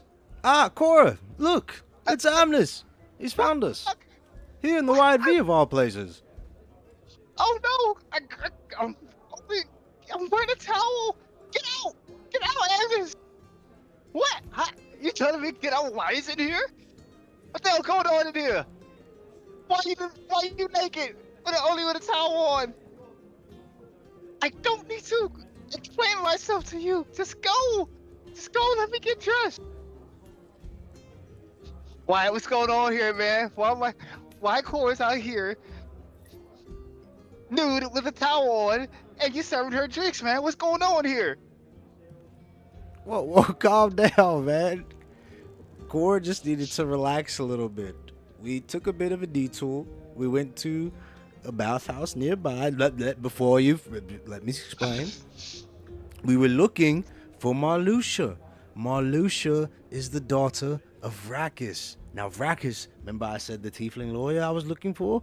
That's his daughter. So we found Marluxia, but there was a fight. And Cora struck down the big bad mad dog Malcolm. She was a little bit startled because there were a couple deaths. Unhandy, things happen. And so we brought her right over here. Her armor is in the back, but as you can see, as he kind of points around the area, we didn't want her to be, throwing off the vibes here. So no funny business been going on between you two? No! Why would you think I'll be doing anything with Wyatt? I don't know why you're over here taking a little hell. What the red light district is 18 plus in order. Got you naked in a towel, serving you drinks. I swear if anything funny going on, I'm gonna have to check you, Wyatt. I'm gonna check you. I don't care, you can turn into a bear and I'm gonna ride your back all day. But I swear, if I found out any funny business, you went bear and you try to go beat and my fiance, don't do what? I swear to God. I swear to God. Amnes, nothing happened. And it's not your business worrying about my business. I'm not your fiance. Why is this a friend? He showed me around and we was able to get some information about the vampire. At least we don't have a name. No. But at least we kind of get the gist of her appearance, though. He looks at Wyatt. Is she telling the truth? Is she covering for you? Oh my God.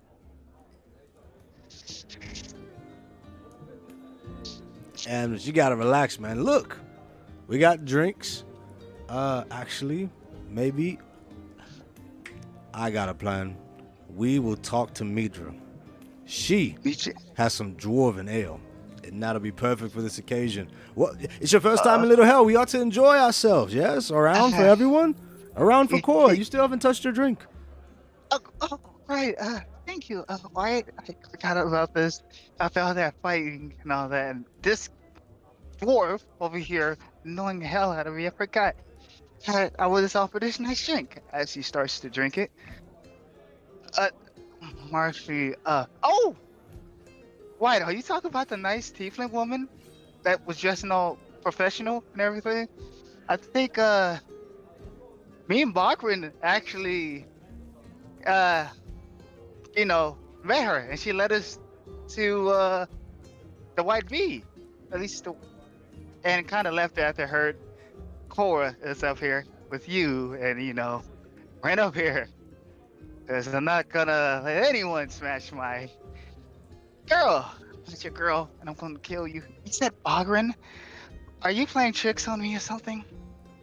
No, Bogrin's here. He's definitely here. He was actually at the court. Court? What are you doing at court? Oh, but Lady Balin trial was in progress. Y'all didn't know? What? What? What? The trial already happened. I had no idea they would expedite the trial. I thought we had time. Well, looks like everything worked itself out. I guess. What happened with Lady Balin? Oh, Lady Balin's free. She's good to continue her endeavors of making her museum under the Wi-Fi, the district. I mean, the council. So we still gotta help her build the museum up, and she's able to acquire all her stuff back from there. So, like, nothing was lost that we got here, and her place broke down because of me. But everything looking all good. And she might get an archaeological district over here as well if everything goes well with the museum. Oh, that's great news. That is wonderful news. Lady Balin has accomplished quite a lot. I'm sure Adam is thrilled. He doesn't have to spend another night in that piece of shit prison.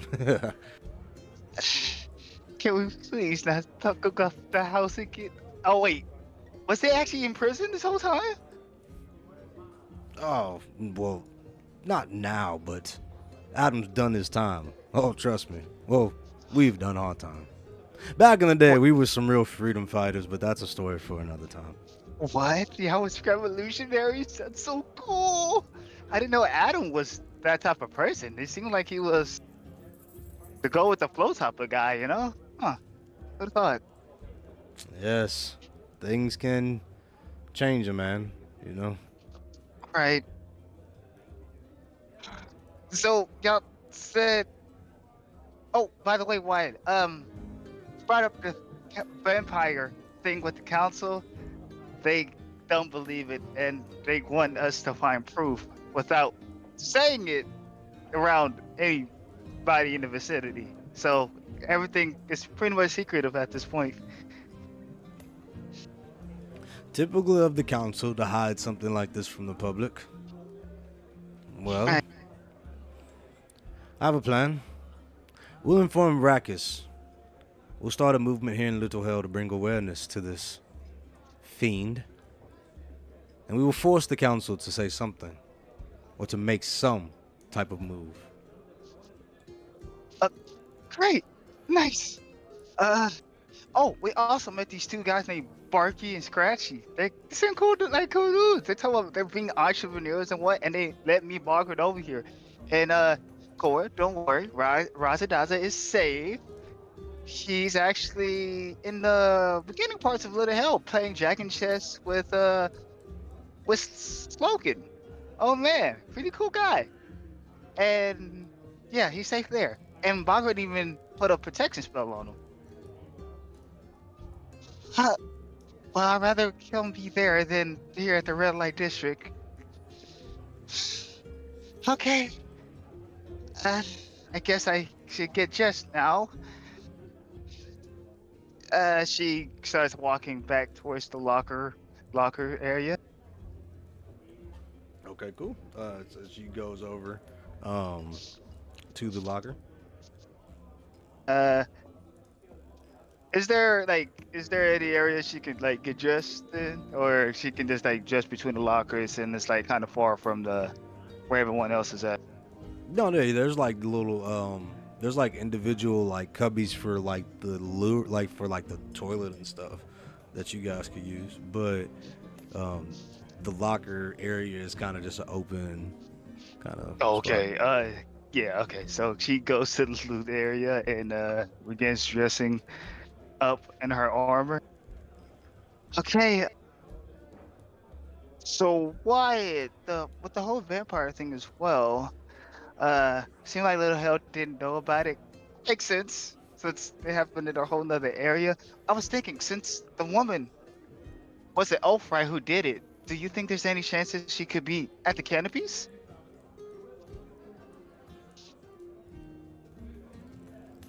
Well, that is possible, but it'd be hard pressed to find a vampire just hanging around all of those elves. At the very snap of a finger, one of them could detect her true nature. I suspect they've already fled the city, or they are hanging out within the outskirts. Huh. Hunting by night as they would. Perhaps a cave or some underground dungeon. I don't know how vampires do it, but I would assume so. Right. Okay. Since technically it seemed like we got everybody together, the whole gang. Well, what else hotspots we can hit? I guess it is. Should celebrate Lady Bailey getting out, so why not have a great time? Well, we could always go see the fighting pits. I'm sure they are lively at this time. We could go back downstairs and share another drink. Okay. Perhaps you could introduce her to your friend. You said there was someone you met at the temple. Oh. Is he still there? Yeah, Bogger. He should be downstairs. Well, downer stairs. Yeah, we can definitely Bogger. It's going to be great for Cora to actually have conversations with my buddy, old fellow friend of mine again. And you get to meet Bogger. He's actually a pretty wise guy, so I feel like y'all two gonna rub off each other nice. No diddy. As he looks at you guys, are gonna make your way downstairs, and you go back into that storage room, and you walk in as Midra and Bogren are kind of chuckling over some jokes that he's telling.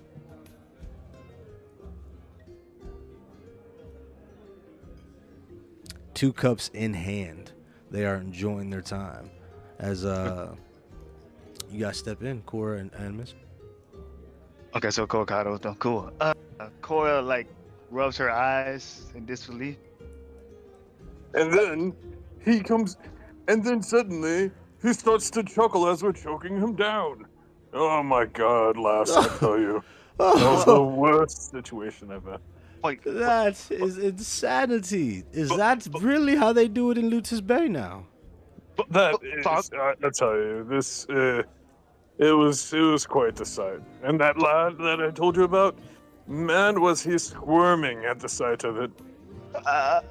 I still can't believe you were actually on a ship with Captain Two Tusk.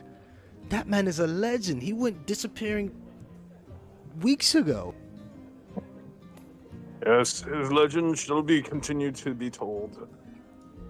That's whether the whereabouts of his family and sharing that, we'll see. Bogger?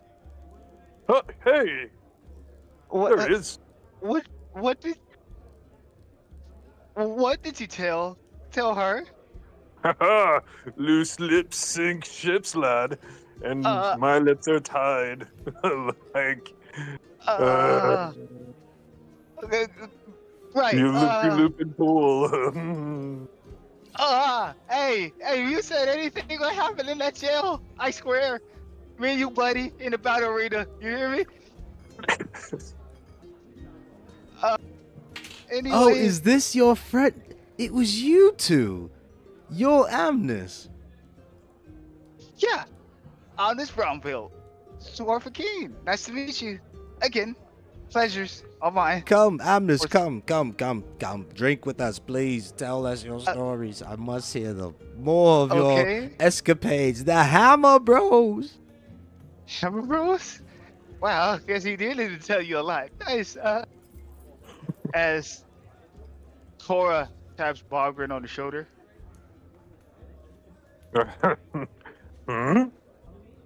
No. She turns his face up to hers, and she's like, "No way." She started was like like- messing around with his face. I'm like tilting Holding my his head beard. backwards, like sitting, Yeah. sitting down, tilting my head completely backwards with my beard up in the sky. Huh? But It Those is you, is- Bogren. I know that snubby nose from anywhere. What? When did you? How? I thought you left to go find your sister. You. What? What are you doing here? Oh, well, I found my family and tracked down the rest of my history, and one thing led to another, and we wound up in town. I found Amnes freaking out at the trial and doing a lot of crazy things, but Freaking out? wait a second. Weren't you supposed to have a lawyer with you? Guess he told you Yeah, that about much. that. Cora was investigating, and she solved the bounty of Mad Dog Malcolm, and we got quite a bit of coin, didn't we, Cora? Yes, we did. We did get quite a coin. My John Malcolm was messing around with a couple workers here, even though he was told to get out. So I had to step in, and I got Wyatt was here as well. And yeah, we took down Mad Dog Mike and his men. Sorry that there Malcolm, was Cora. some- Malcolm. Malcolm, right? Mad Dog Mike is a Malcolm. very nice guy. I've known him for quite some time. Don't put that bad Oh. omen on him. Oh, nice. Uh-oh. Nice to meet him then. But yeah, that's what we've been doing so far. We was working on getting a lawyer, and I guess y'all beat us to the punch with the court. We and just squint his eyes at Amnes, and then look up at him. What do you mean he was cooling around at the court? He was. Wait, who said that? Cora. Cora? I've been watching the underside of Cora's chin just jitter and stutter as she's trying to figure out what word she needs to say as they're explaining how they came across a ton of money. Well, no, he wasn't fooling around. The man was pleading his case as hard as he could. And the things were going in the worst direction possible.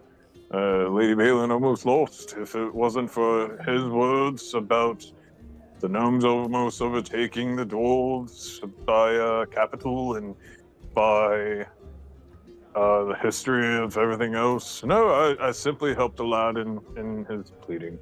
I helped him listen. Uh, That's all. Nothing okay. wild happens, right, Amnes? Like heavy-headedly, like bring my head down, looking straight at Amnes with my like brows furrowed and my head completely tilted, looking somewhat crazy. Yeah. Yeah, but nothing else crazy happened. What was the tiefling lady name again? Rock. Mirda? Mildred. Yeah, Mirda. Mildred. Mirda. Sorry, Mirda. thank you. Mirda. Okay. Oh, Mira, I can tell you what it tells you right now. So I was there, like, in the courthouse. It was just me in a place I didn't know. Surrounded by the council, defending Lady Balin and Adam as I stood up, 10 toes down, dying on the hill, Brombat style, dwarven king, you know what I'm saying? And I stood forward. I even cursed out Gimli, one of the council members. I had to tell him what was up. But it was great to have Bogman there by my side. I didn't know what I was gonna do. I actually used the thing. The thing? What do you mean? You didn't! I told you! I had to! Bogman, she has to know, because if I'm gonna be someone she's gonna future conversation she's gonna overhear anyway. That Wait a about the second. constable- Enough of old history. Quick, who's that man? over there? Oh, this is Wyatt, our friend. We met over here in Doran Forge. Mr. Druid. Is he also Druid. part of the party now? Is he part of the Phoenix Rangers? Phoenix Racing? Phoenix Rangers, yes. Phoenix Rangers. Oh, you part of- didn't tell me you guys had a party name. No, wait, I didn't tell you that, but we do have a party named the Phoenix Rangers. Sorry, I didn't divulge the name to you. But yeah, that's our name, Rangers. I don't know if you're interested, but it seems like with your skill set and your knowledge and your wisdom, Quiet, you'll be a perfect member of the team. It'd be nice to have more wise people around us. We kind of have a lot of people that's rough around the edges, but you and Bagrin bring so much wisdom, so much calm demeanor to the party if you join. Wait. Elena spoke of a Phoenix Rangers from Lutus Bay.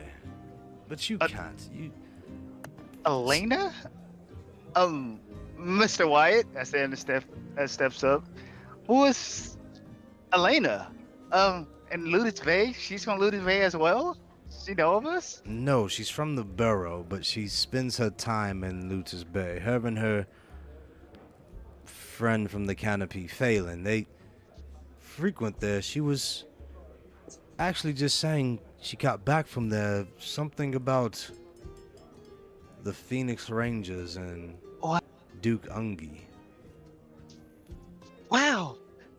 Yeah, we defeated a strong foe named Duke Gungi. He was the Duke of Ludus Bay, and we was able to take this man out with teamwork from both sides. We was actually separated in two groups. I was part of the Phoenix Rising, and Cora, me and Bogman was part of Phoenix Rising, while Cora's part of the Bobo Rangers, and we all formed together all in one fight to take this man out in a grand freaking fight. It was pretty awesome. So, do you know what this Elena girl is? I would like to maybe talk to her about stuff like, pertaining to Ludus Bay. Since she came probably from Ludus Bay, if she know of us, she must know stuff recently that happened there. We haven't been there for like maybe a week or so now, or a couple of at least 5 days. So maybe she can indulge us in some information of what's currently going on. Yes, we spoke on Runehammer Row. I wish you would have told me your name. I could have introduced you. She is quite powerful and, well, she spoke very highly of you. In fact, she says everywhere she goes, you seem to be popping up. Really? Huh? Wow. That's very coincidental. Okay. Do you know what spot she stay at over here? I know you said the canopies, but is there any hot spots she'd like to go to?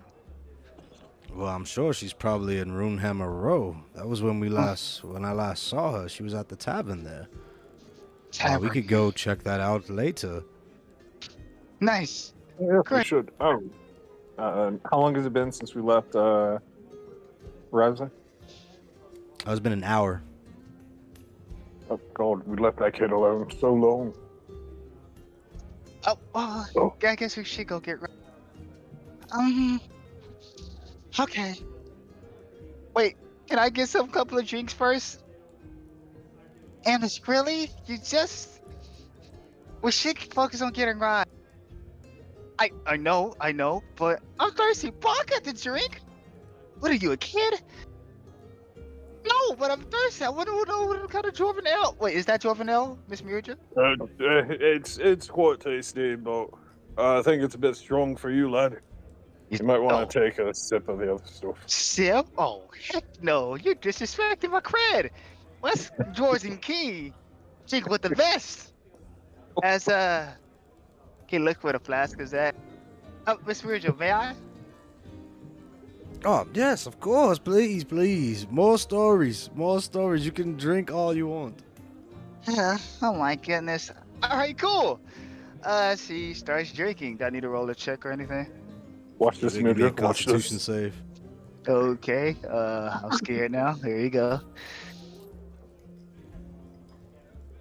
Boom. Should be rolling.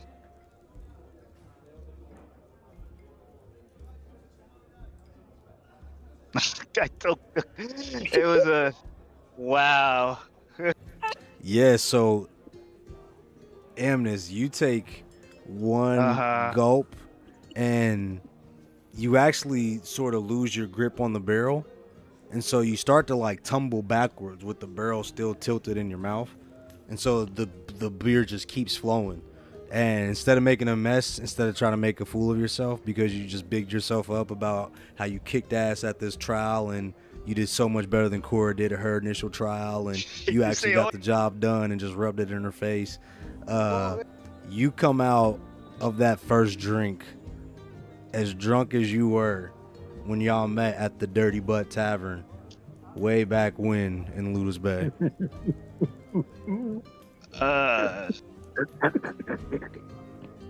Okay. See, I handle that like a champ. Oh my God, he's drunk. This is the second time I see you drunk, you ass. Dumbass. Oh, kid. I'm not drunk. It's just like you said, Bogart. Look at him. He's drunk. What? Why give me mouth and apple about me? How dare you, Bog? I thought you was my buddy. Oh, What do you mean? No! I shared the drink with you. What didn't it taste good? How did it taste to you? it tastes great. But, oh, God, why is it so strong? What? Told you, lad, you gotta build up that appetite. Got it, I'm gonna say. I. Hold up. What was I talking about again? Why? Is there any way we could sit this man down? He almost started a fight Yes. last time when he got drunk. He said yes. Thank you. I've heard of stories of these no-bearded dwarves and their light stomachs. You are a true no-beard, Amnes. Come, sit down. No beer. We have a booth upstairs. No, no. please stay here. Wait. I'll be right back. I'm gonna get some chairs. This is a great company. I haven't had this in so long. Please, don't go anywhere. Okay. Oh god. And this points at Wyatt's chest, like he started like poking Wyatt's chest. I'll have you know, Wyatt, me and Barker, we get shit done. I may be a no-beer, but I get shit done. Have you ever told you the time where he caught a man jacking off in a jail cell, and he told me, Barker, oh buddy, your fellow leader of mine, he led the charge, said he was gonna go choke him, and I get to handle the rest. And we got him. we handled that. We handled that. Oh my god. Okay. Oh my god. You're getting what? Ew. Did you see Bogren tucking his lip into his beard, trying his hardest to like hold in the hard laugh? And he's watching drunk Amnes poke this dude in the chest, telling the story. The You don't know way what we mean. possible. You don't know what we've been through, buddy. Me and my boy, we're tied like this. As he tried to twist his fingers, but he crossed his fingers, but he couldn't. Oh, another round, please. This one is silly. Oh, Cora, please come sit down. As I'm Mildred so brings in embarrassed. some chairs. Thank you, ma'am. I'm so embarrassed. That's nothing to be embarrassed about. We was able to bust out of Lotus Bay prison with style, with grace, as we went to Captain Tusa's ship, and it was great. Did you know, Cora? I was his first mate. I don't care. Wait. Bogart, sing the song again, please. Please sing the song one more time. Oh, Liza, I can't keep singing it. This is the third time. I can't keep doing it. Please, one more time, please. He brought it back up. You have to. Okay, you talked me into it. On your loop-de-loop and pool, and the shoes all looking cool.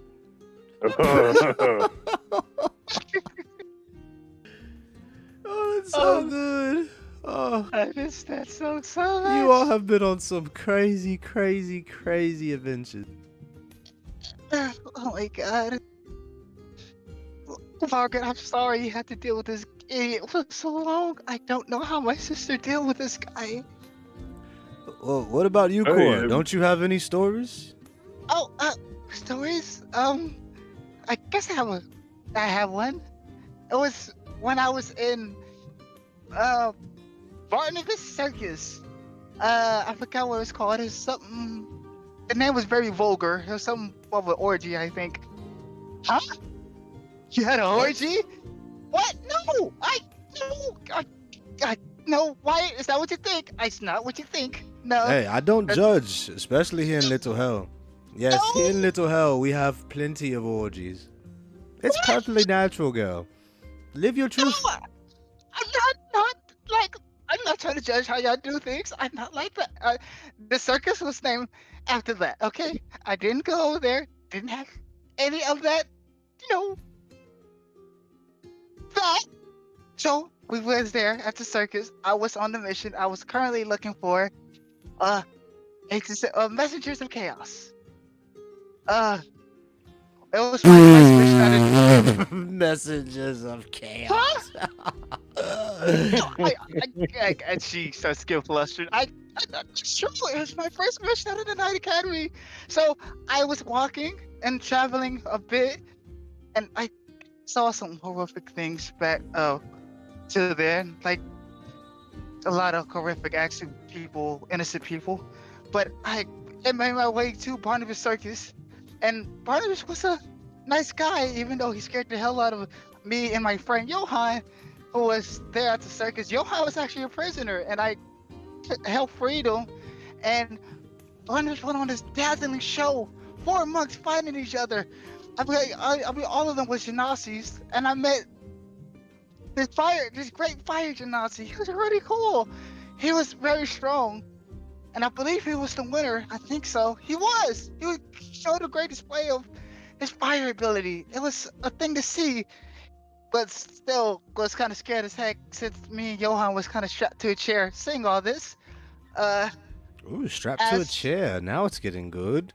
Tell us more. No, it's not like that, please. Okay, we were strapped to a chair watching the whole display happen, and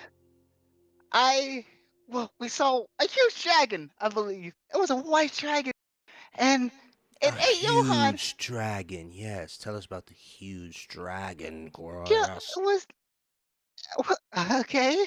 It looked majestic. It looked whimsical. I never seen a dragon so close before.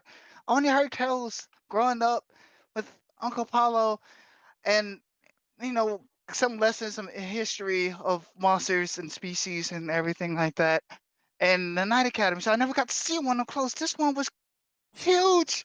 I didn't know how it even fit in the circus, but it ate Johan, and I got scared. But it was all illusion. Johan never got eaten this whole time, and me and Johan got scared. But we were relieved that he didn't die. As Barnabas was explaining all of us what was going on, whisperers came out, and we all went together.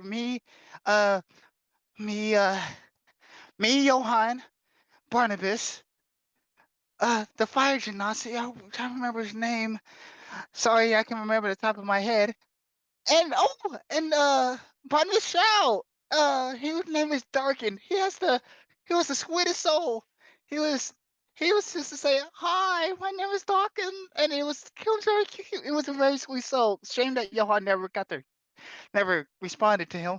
And Bobo, he's also a member of the Phoenix Rangers. So we handled all of them, and yeah, it was quite a thing. It was my first time fighting against Whisperers, and we was able to handle them. No casualties except sadly Darkin died. I hope he gets to come back. Maybe Barnabas can make him create him again. But yeah, that was our time at the Everybody circus. is instantly sober as Cora Oh. finishes speaking. As Wyatt goes, yeah, Cora, we're supposed to be trying to relax, not kill the vibe. Oh, I, I I'm See, sorry. remember when we I talked about oversharing, Cora? Remember there are things that you talk about when you're drinking, and there are things you talk about when you're questing. Right I now, we are drinking. I I never had anybody really to just talk regular stuff with. Like just talked about work and business. Uh, uh, uh, she stands up. I'm sorry. As I go finish your talk. I'll be back. As she walks outside the door. Uh, Cora. Uh, damn. Dang, why you have to be like that? Uh,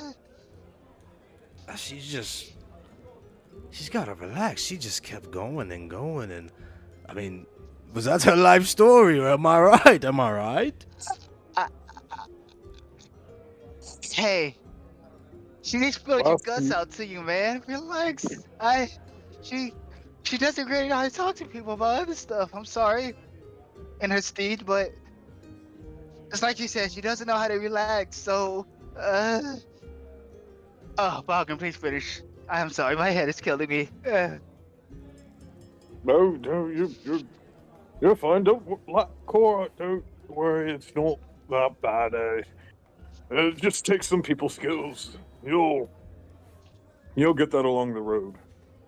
Speaking of which, Mildred, it was wonderful. Uh, please, and I passed back the 2 gold that she gave to us earlier. To kind of like try to pay for the good times that were here and stuff. She Um, gladly accepts them and she goes, "Oh, thank you. You are too kind. You are more than welcome here at any time. You are a friend of the White V." yeah, and if you do end up leaving and you try to venture out, if you're ever passing by, would you want to call my hometown again? We'll just call it the hills. Okay. If you're ever passing by the Azure Hills, the town past the Azure Hills, um, feel free to visit the bar and ask for the Azure Flames. You might see us at the market or something, but just give word. My family will definitely welcome you with open arms. Ah, yes, of course, anytime. Mildred, I see you are enjoying our stock here in the back with some fine patrons. Mr. Wyatt. That's how you doing, Vracus? Good to see you. Yeah, she was just showing us your backlog stash here. We were actually looking for you. Yes, and you found me. Well, I found you, indulging yourselves. And what have they paid you for this service? Measly 2 gold? We will talk about this later. Well, seeing if you've drinking my ale and turned my stored room into a VIP, I assume I am due the courtesy of names. Yes? Yeah. Uh, I'm Amos Braunbill, Dwarf King. This is my friend Bogran, and I guess you already know Wyatt. You probably walked past the elf girl. Her name is Cora, and we all part of a party called the Phoenix Rangers. And it's great to meet you, sir. And it was great to, indulge in the drinks and the ambiance here. It was been pretty cool. Thanks for having us. Yes, you're welcome. No, Do sir, you speak? he As looks might to not. What, me? Yeah, go ahead, Oh no, sir, his voice does not speak as highly of an establishment that you have here. It is an amazing place. You, sir, have a gift for vision. The sound, the amusement, everything here, and even your management here. I'm quite surprised by the way that things are done in this town. I've been caught adrift solely by this establishment than most of the city. Yes, we appreciate your thanks, Mr. Was it Boggrid? Bulgrid. Yes. Boggrid. What was your name? Oh, wait a second. Are you the owner? Why, yes. Does my riz presume itself here? Absolutely, it does. So we actually came here on a delivery task sent by, what was his name? Borden? Borden? Borden? Yes, I notice my boxes here, unshelved on the floor. Oh, my apologies. Where would you like them placed? I will take care of it. They could have been unboxed, but this will do fit. Oh, no. I don't do any task half-assed. I would love to assist here as much as I can. Especially after the kindness of Mirda here and the lessons of how things work down here. I can't leave you unpleased with the assistance. You notice she goes over and starts to unbox them, and you kind of follow her, and he kind of watches you both start to take care of that task. And while you're doing it, he goes, "All right. Since I've broken up this little party, I assume you all will be enjoying yourself here within the tavern. Thank you for your delivery, Phoenix Rangers. If that will be all." Yeah. I guess you want us to head out of this part of the tavern. Yeah, we'll go back to the main area. Sorry about that. Just having a good old time. Mirja here. She was actually a nice host. Yes. Mildred, we will talk later. Ta-ta, Phoenix Rangers. Wyatt, I'd like to speak with you privately, please. Why, of course, Brackus. Let's chat. Hey, Amnes, Bogren, I'll catch up with you guys later. Make sure Cora doesn't get too far. I was trying to show her a little bit of the town, and I think she might have got a bit wound up. Right. We'll do. I'm about ready to head out. I'm helping her out, ain't I? Yeah, you guys are still opening up the boxes.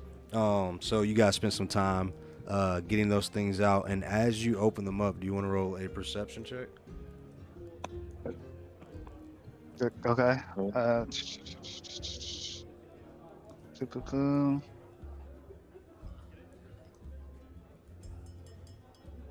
Uh, 15. Nice. Inside, it appears to be like new silverware. So various kind of plates and forks and knives, and they have specific runic inscriptions on them. And as you open them, she notices that you're kind of looking at the runes, trying to gauge them, and she goes, "Ah, they're self-cleaning and shatterproof." That's quite amazing. Yeah, something. These things could probably withstand you going wild in a bow. Yeah, I know. It's just all this self-fixing, self-cleaning, and whatnot, and miss the old handiwork of things, So this seems cool. I bet it's very great and very easy, and kills a lot of time for people to wash and everything in the dojo. It's just, I miss the old ways of things a little bit. The old ways? Lad, aren't you like 18? Yeah, I'm part of always keen. I'm not like everything over here in Dorvenford, self-sufficient. Everything's fixing themselves. We are used to like fixing things our own selves. All handiwork, and go in the bar at the end of the day, drink, have fun, and all that. We wash our own dishes and all that. We play. We make bets who's gonna clean the dishes and whatnot. We did everything, you know, physically, not ruining mem markings, descriptions on forks and stuff, washing themselves. Feels like a little bit too much. Just try to lift up as many as I can to try and move them out. Yeah, you Whoa. pick them up. You got it. Yeah, good. You pick them all up and you follow her over, and she starts to place them on the rack where the rest of the dishes are, right above like the wash area. And you guys put them all over there. And as you do that, when you come back, you notice that Rackus and Wyatt are walking closely together, and they appear to kind of walk into a separate room. Hmm. What do you think they gonna talk about, Bagrid? You think it'd be anything Wyatt would talk to us about? Well, I don't know how well you guys know this guy. They could either be on the tab that we built, or it could actually be something kind of important. How well do you know him, this wise man? I don't know if we know him quite well, but he knows a lot about all the places here. He's pretty much was our guide. He actually is quite knowledgeable about everything, so I like to trust him about hopefully divulging the information he's getting from Baldric. It's just, I don't know. It seems, I don't know. Maybe I'm thinking too much of it. Eh.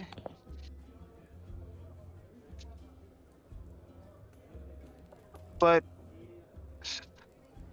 gotta trust him sooner or later. So maybe the moment he comes out, he tells us everything when we're all in a secluded area. So that could happen. I was just thinking too much on it, and let's just finish up here, and we can get out, and we can meet Wyatt when we can meet him. All right. Well, if you trust him to tell you what's really happening, then all right. But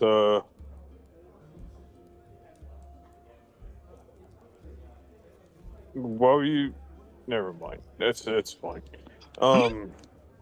Nothing. It's fine. If you Oh, trusted him to be with your fiance, then it's absolutely, you must have eh, trust.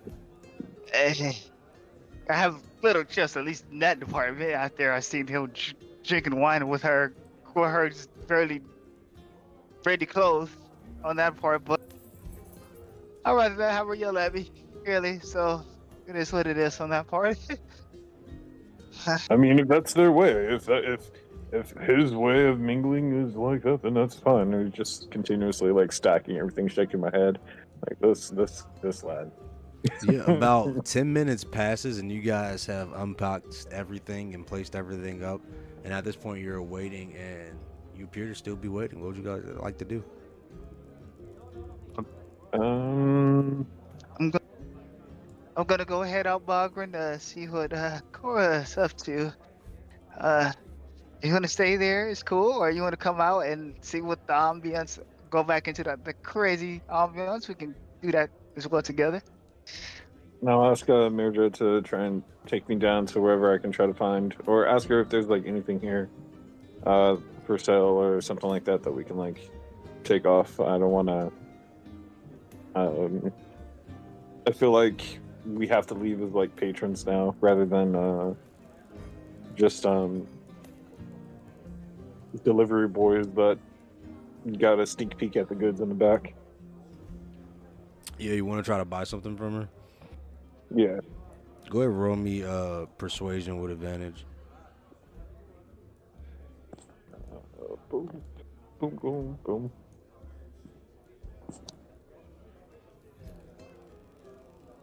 Yeah, I need that advantage, shit, damn. Oh my god. 11. She goes, "You're going to get me in trouble." Hmm. Listen, you can take the barrel, but go quickly. Oh, no, I don't want to. I can't do that. Fucking, I'd be the only person here trying to enjoy. I'll savor this moment. It's been a while, but I'll savor this moment as the treasure that it was. Hopefully you don't get in too much trouble. And then offer to try and help her put it back. To hopefully what's left of it, the cask.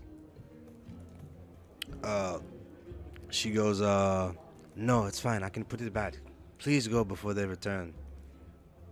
Absolutely. Thanks again. And then take off downstairs. All right. And you guys make your way into the tavern. Cora, where are you doing when you ran out? Just to know where I'm She sitting in one of the tables near the bard who's doing. I forgot you say the bard was playing an instrument or. putting. Yeah, he's playing a singing? lute. Okay, cool. Yep, she's sitting by the bar that's playing the lute and just listening in. Okay, nice. You occasionally will get glances, from the bard, with you sitting in proximity. At times, you feel the comfort that, you have that kind of feeling that he's kind of singing towards you and trying to bring you into the melody here as you kind of have a chance to look around the bar and look around this the tavern in general, and sitting right around you, immediately to your left, you have an empty seat, but right to the left of that, there appears to be a human male who is sitting with his head on the bar with a cup that is half full, and he is having a good time vibing to the music, rocking back and forth, but he is teetering right now. And to your right, there is two dwarves that are both drinking, and they're kind of rambunctious, having a good time, yapping about. And you're kind of sitting here between this general commotion here in the tavern. Okay. She listens deep into the music the bard is playing on the lute, and she starts humming to it. Very nice. Go give me a performance roll as Amnes Bogren, Mildred, she escorts you guys out of the back room, and she says, "Now go, enjoy your time. Go find your friend, and as always, you are welcome back. And don't be afraid of Rakus. He looked very busy tonight."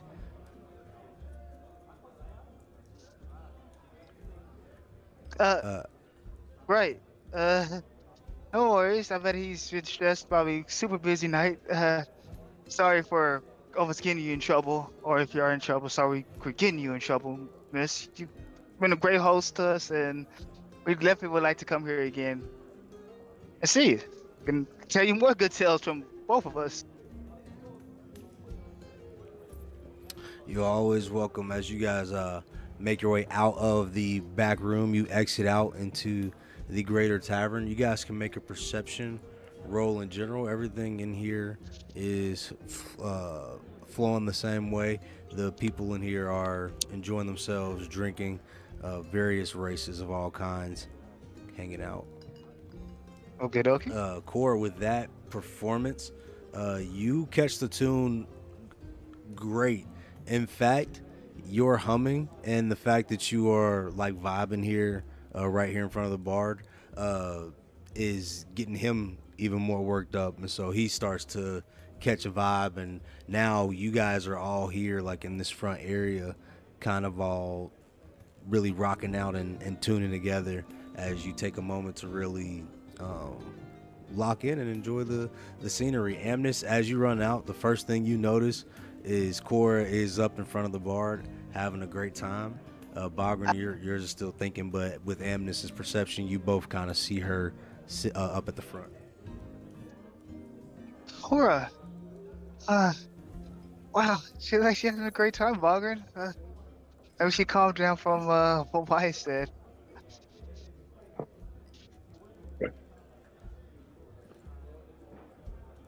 Uh, maybe I don't know if it's a good time to bother her. I actually never got to see her hum. She sounds like she's humming pretty good to the music. It seems like the guys getting pumped up. Everybody's having a good Wait a time sec. up there. Huh?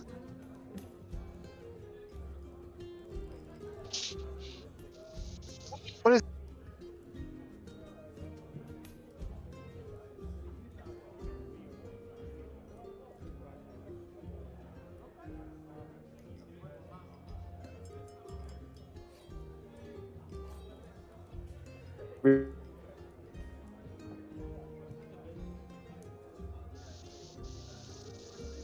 Did he say anything?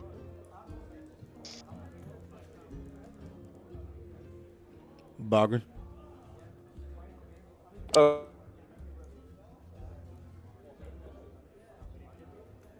Uh, I hear Sting messing up. weird. That's weird. Hello? Good, Chuck. Leaving and coming back in.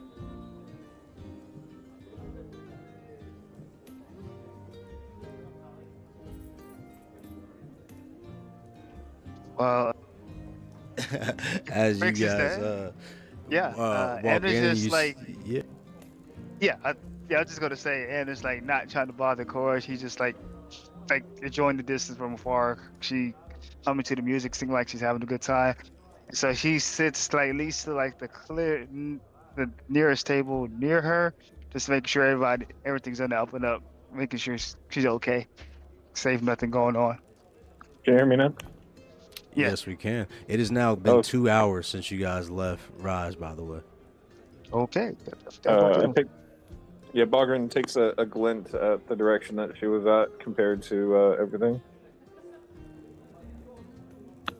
To like focus on the flicker that he left on her, or the imprint that he left. Yes, and you can see that it appears that Rise is still there playing chess. Like in that central She must be area. giving the guy a whirl for his money.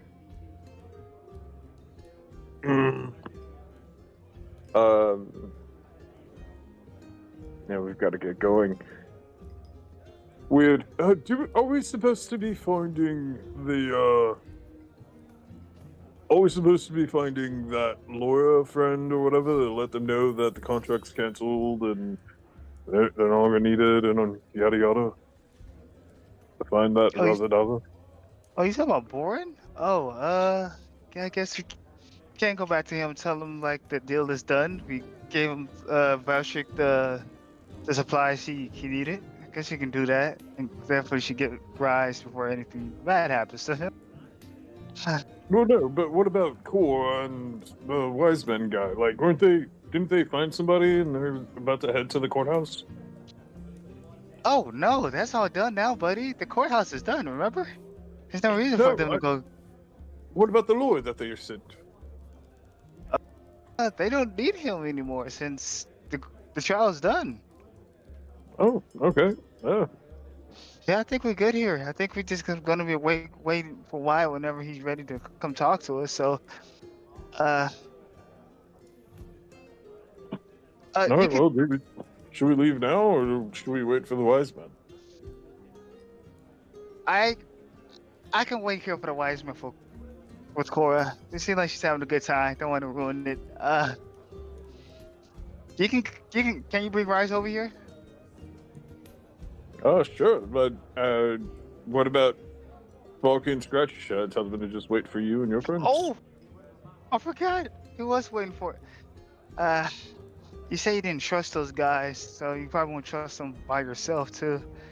Oh, I forgot to tell you. Apparently, I try to whisper into his ear. I've gotten the feeling from Mirda that those guys are like kind of smugglers for this district and get things from other districts. It looks like the town holds things off that are like not allowed, and they might be like the smugglers that take care of things like that. Okay. Wow. Yeah, I guess they give me when they say entrepreneurs. I didn't know they mean in that type of way. And Cora will have a field day if she hears any of this. All right, me, you can deal with them. We can leave Corey here. Wyatt should be coming out soon, so he can just, get her from the, and we all can just group up. Let's focus on yeah, let's just focus on going with Barky Scratchy and get Rise and see these spots where they or yeah, let's actually get a lot more information about the smuggling stuff. Maybe they can help us with the vampire stuff as well. Maybe. Let's actually grab. Let's see if we can get them to go grab Ryza at this point or something like that real quick. Hopefully they didn't leave, and then start walking outside to try and see if I can find them. Okay. Do you want to let Cor? Yeah. Do you want to let Cor know? That would be back. Actually, that's just don't better. leave Cora. I'll go talk to them. Okay. You sure? Yes and no, but at the same time, All right. you still don't quite have trust for the wise men, and you're also once again leaving your wife surrounded by strangers. So, Oh. Yep. Appreciate the thought process, buddy. Yeah, you go with Bryce can actually get Rise, and I just stay here with Cora, and maybe Wyatt gonna be out by that time. As Emis once again starts focusing on the performance by the Bard and just having the ball, seeing Cora enjoy her time with the other people who also enjoying their time listening to the ball.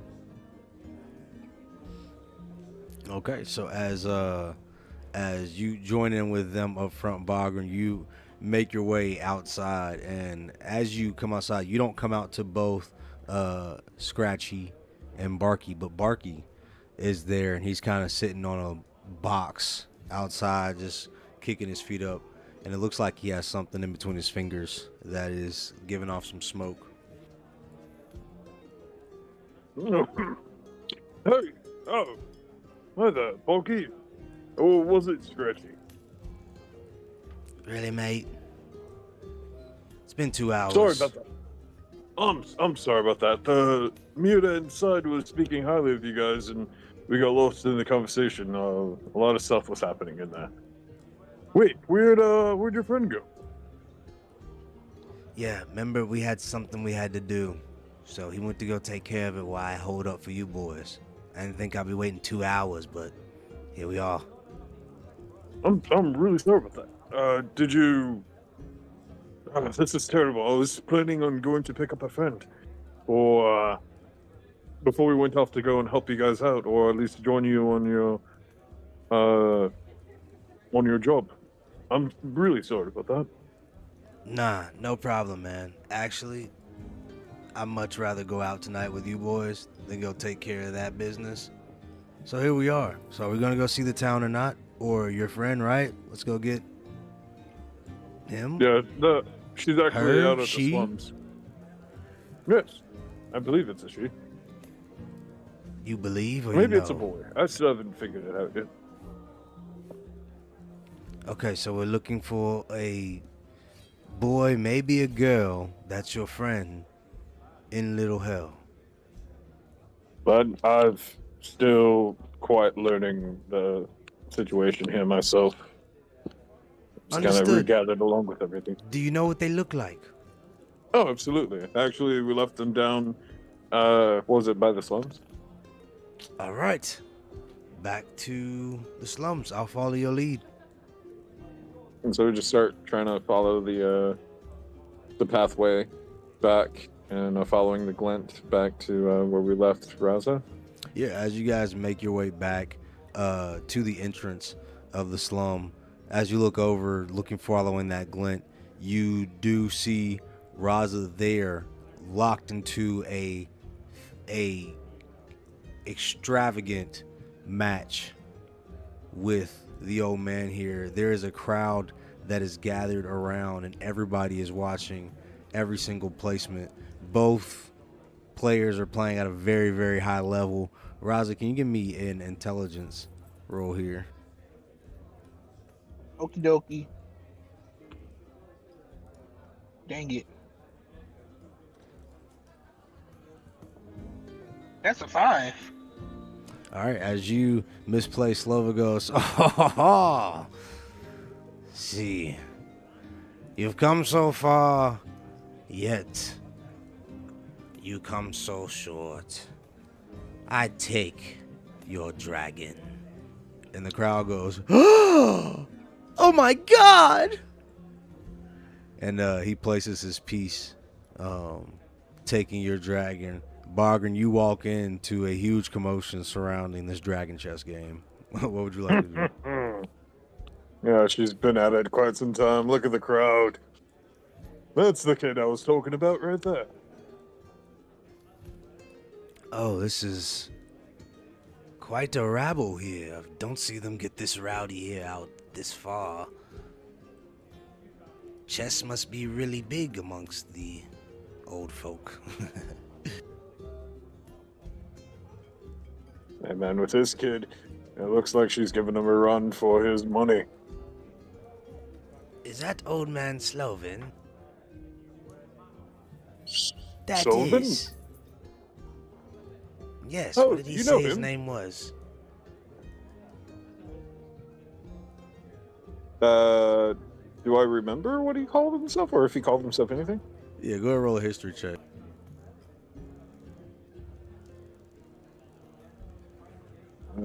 Loading, and more Rise, loading. as this is now your turn, go ahead and give me an intelligence. 14. His name was Slova. Slovo. And what do you call him? Slogan? Slovin. Sloven? Slomo? Slogo? Pretty close. Cloven. I got a 9, by the way, with that intelligence. 9. You misplay again, and at this point, he is once again attacking your final piece as Barky calls out. He goes, seems like a misplay. Why don't we go save your little buddy? Oh no, trust me. Shit, they don't seem to need the help on this one. Watch this. Couldn't you, tip the scales a bit? Not our way. It's definitely not our way. Trust me, they don't need the help. Are you sure? I could show you a trick or two. No, they're not the slight type. Besides, they've got the assistance of all the guidance they need. And I'm gonna let Ryza go ahead and do that next roll, but remember that I put the guidance spell on them last time. Go ahead, Rise. One more roll. Is intelligence just straight? Or You can give us another history since you've been playing here. okay. 16. 16 is good. So right as he has thought he defeated you, this entire time you've been playing a trap and laying a trap, one that he laid for you, in fact, about 10 games ago, and you've been just kind of withholding your own variation of it, just putting your own twist onto it, and you get him in checkmate, and you win, and everybody goes, ah! What I tell you? I kind of flip the board and be like, oh, wait. And then I feel kind of bad because I flipped the thing, so I start picking them up. As you flip the board, one of the dragon pieces, ding, ding, ding, ding, ding, ding, ding, ding, ding, the clear crystal one lands on the ground. What was that? And I kind of look My at it. dragon piece. You disrespected the game. Why did it go straight on the ground like that though? Like You straight flipped on the the ground. board, silly boy. What does that mean? These are And then extremely rare metals. Very, very, very, very, very, very, very rare metals. You do not flip over the board of the pieces of the ancient dragons. What is that? A 20? it's a Alright. 15 and a 5. Yeah. Yeah, he's capping. Be like, oh. And I still try to pick it up, and I'm like, this doesn't feel like weird, strange metals. Give me that And piece. then I like, why are you so hesitant on this one piece? You have 2 pieces.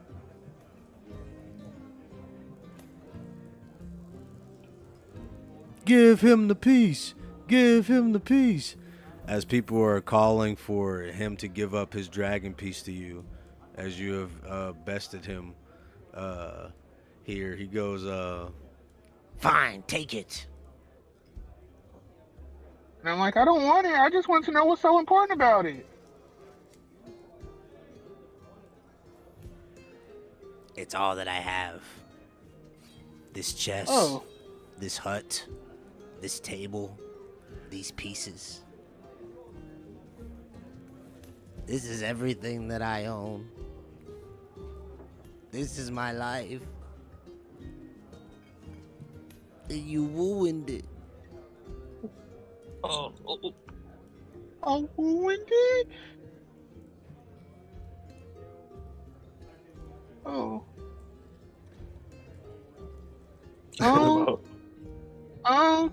Do you know this lady named, what's her name? Balin. Yeah, Lady Balin. Do you know her? Yes, I know of a Balin. She used to Oh, run she- around these parts with young Vracus and his rabble of freedom fighters. Oh. So you do know her. Well, she needs some help, and like, you mind helping her out? Maybe she can help you out, and maybe y'all can build a bigger house together. Are you recruiting me? Well, you're pretty good at this game, and I don't think we have that many, what's the word? Clever? Let's say clever. We don't have that many clever folks around, so this is pretty fun, and maybe you can teach the group. Then you'll have more people to play, and then we can recruit more, and we can go, you know, like famous or something. And then your name will be everywhere.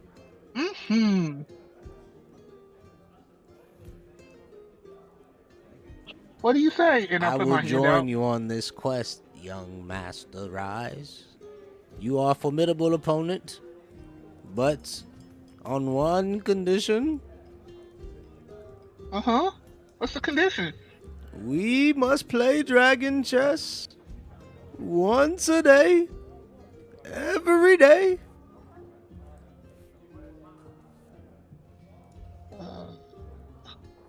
Once a day, every day? How about It will raise your intelligence every day you play, but you must play once a day, every day. Oh my.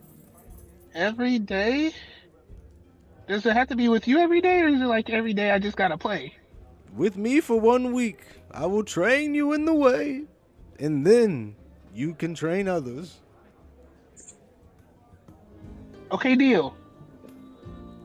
All right, and he shakes your hand. He packs up his shit, throws it all in a bag, and he starts to slowly walk over with you, Bogrin and and Barky. As you guys watch this, he goes, "What the fuck just happened?" I told you that last or individual is gifted. Tried to tell you. They had it all Nobody in the. get here. Hmm? Where did all these people get? Oh man, when did you get back? And where did all these people come from? Hey, and then I reach down and try and go to the waist and lift up. Hey, you! I knew you had the gift. Oh, I saw it. I saw that victory. You sly one, you. Hmm. How did you see it? But she just got here. Have you been like having eyes on? And I kind of look around. How did you see it? No, I saw it straight through the crowd. You almost lost it, and then you had it on you. Even this one here had given up faith on you, but not me. I knew you had the gift. And I look around and I'm like, aren't these people tall? How did you see me? Because we're both tieflings, aren't we? I think we're tieflings. They're not dwarves. Yes, but most of these are like young kids and old people. Oh, okay. Yep. Okay. Hmm. What do you mean? How I'm did I watching see you? you. Hmm. What do you mean? I got my eyes on you, Bogran. Oh, What you don't need to look at me like that. We came back from the delivery, and we got a little lag back, but it looks like all that time was probably well spent because you built up quite the crowd. I didn't You even telling me you notice didn't- these people. Mm-mm. Oh, that must be your special ability to be so focused and driven that you don't notice all the amusement and amazement that you try to distribute. No, but I arrived not like 5 minutes ago. It looked like you almost lost. It's like peering through the crowd. Yeah, no, we got a clear sight of your amazing victory. And it looks like you. And don't you forget it. I won't. Ouch. This is a new story to tell. Is he coming with us? Who, him? Yeah, he said he's going to follow us. I don't know if he wants to go to the. Where did y'all say we're going?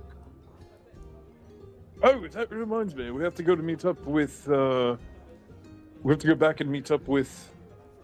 Amnes and Korra. We found Korra, and you're a wise man, and we were able to try to figure out exactly what happened. But no, we can meet up with them right now. We just have to go back to the bowl.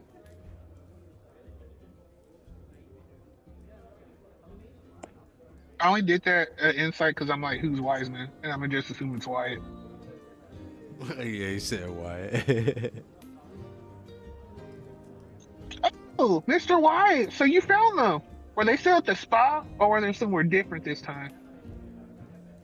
It looks like they found themselves into a delivery joint. Oh, so it We was a should probably bar. head back there to keep them waiting too long. After keeping you waiting forever. And Sparky here definitely wants to have a decent night, so maybe we should get back together. And actually, after we gather ourselves, we should probably go and meet up with his friend. Okay, we can go. Mr. Slow, are you okay with that? You want to go to the bar with us? A bar? Are we going to the Wide V?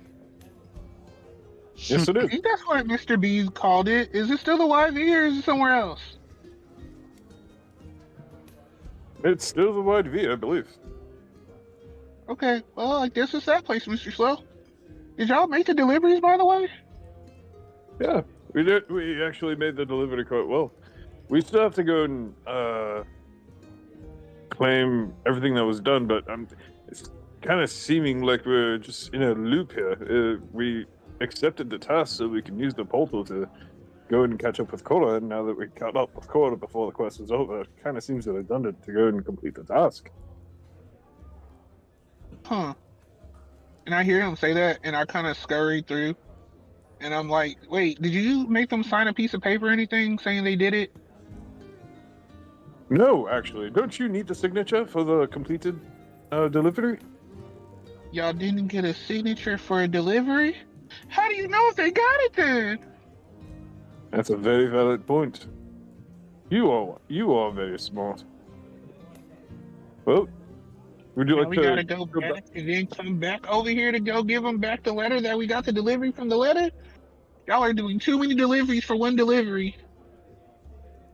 It was my first time doing it in this city. So many things not next to each other. Normally, I'm used to going from one stall to the next, right over, and then boom, delivery done. There's so Oh. many different people. But I'm happy to have you to help me get my shit together. Okie dokie then. And I'm like, lead the way. Where are we going? You go and I go and we go together. See, Barky, I told you it'd be entertaining, and then start walking back to catch up with Amnes and Cora. And I'm So gonna sing you a little guys, song as we doing that. I'm like, Mr. Bogger with a peg leg, we are walking in direction. Peg leg. Peg leg, look at your leg. It's kind of peggy, kind of flip-sided, you know? It's. I'm looking straight down at my foot, and it's almost identical to the other leg.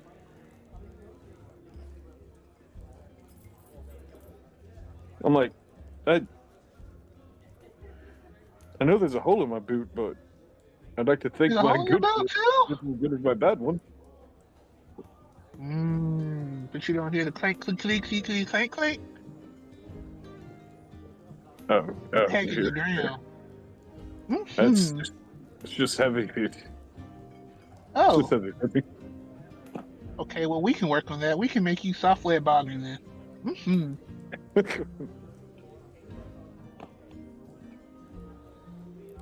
as you guys continue, Barker goes, wait. So you came here looking for someone, and now we're looking for them again? We did find them. I was hoping that they would catch up with us, but it looks like they're back at the big bar. Is there anything special in town that you wanted to see, Barky? Well, I just wanted to go to the fighting pits. Thought we could get some duking in.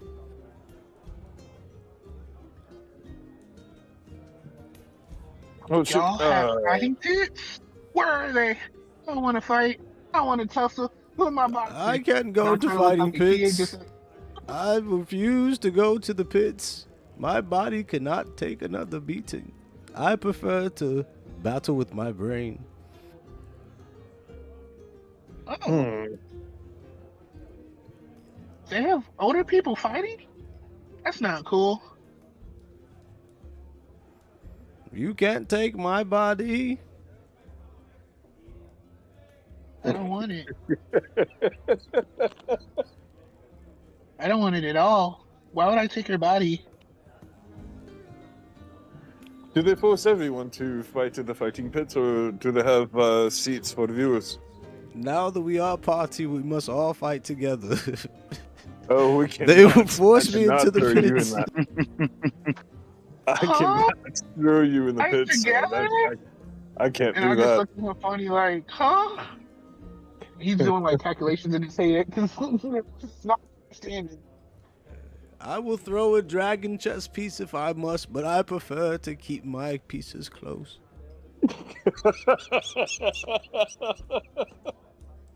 I'm looking at Barky and I'm like, huh? Can you explain, please? I'm kind of confused. Ryza, why would Yeah. you want to take this man into the fighting pits? I didn't recruit this guy. I thought we were picking up your friend. I didn't know your friend was a kid either. Oh, you didn't tell him about me? Hi, I'm Ross. And I know he said your Sure. name was Barky. Hi, Barky, I'm Ross. Hi, Rise. I'm Barky. Nice to meet you. And I shake his hand. Buckety's quite the nice gentleman. Him and his friend helped us meet back up with Cora. Speaking of which, So we're not going to the bar? We're going to the fighting pits? no, we're meeting up with Cora. Oh, Maybe the fighting so the pits, bar. maybe we can find a way for your friend to get to Lady Balin's place? Or shoot, that was above board. You never told me that yet, actually, so I don't know that. Back in game. Maybe we can find a place for your friend to go back. To go to where you're trying to get him. Yo, Mr. Slow, you know Mr. Wyatt, right? Yes, I know Wyatt.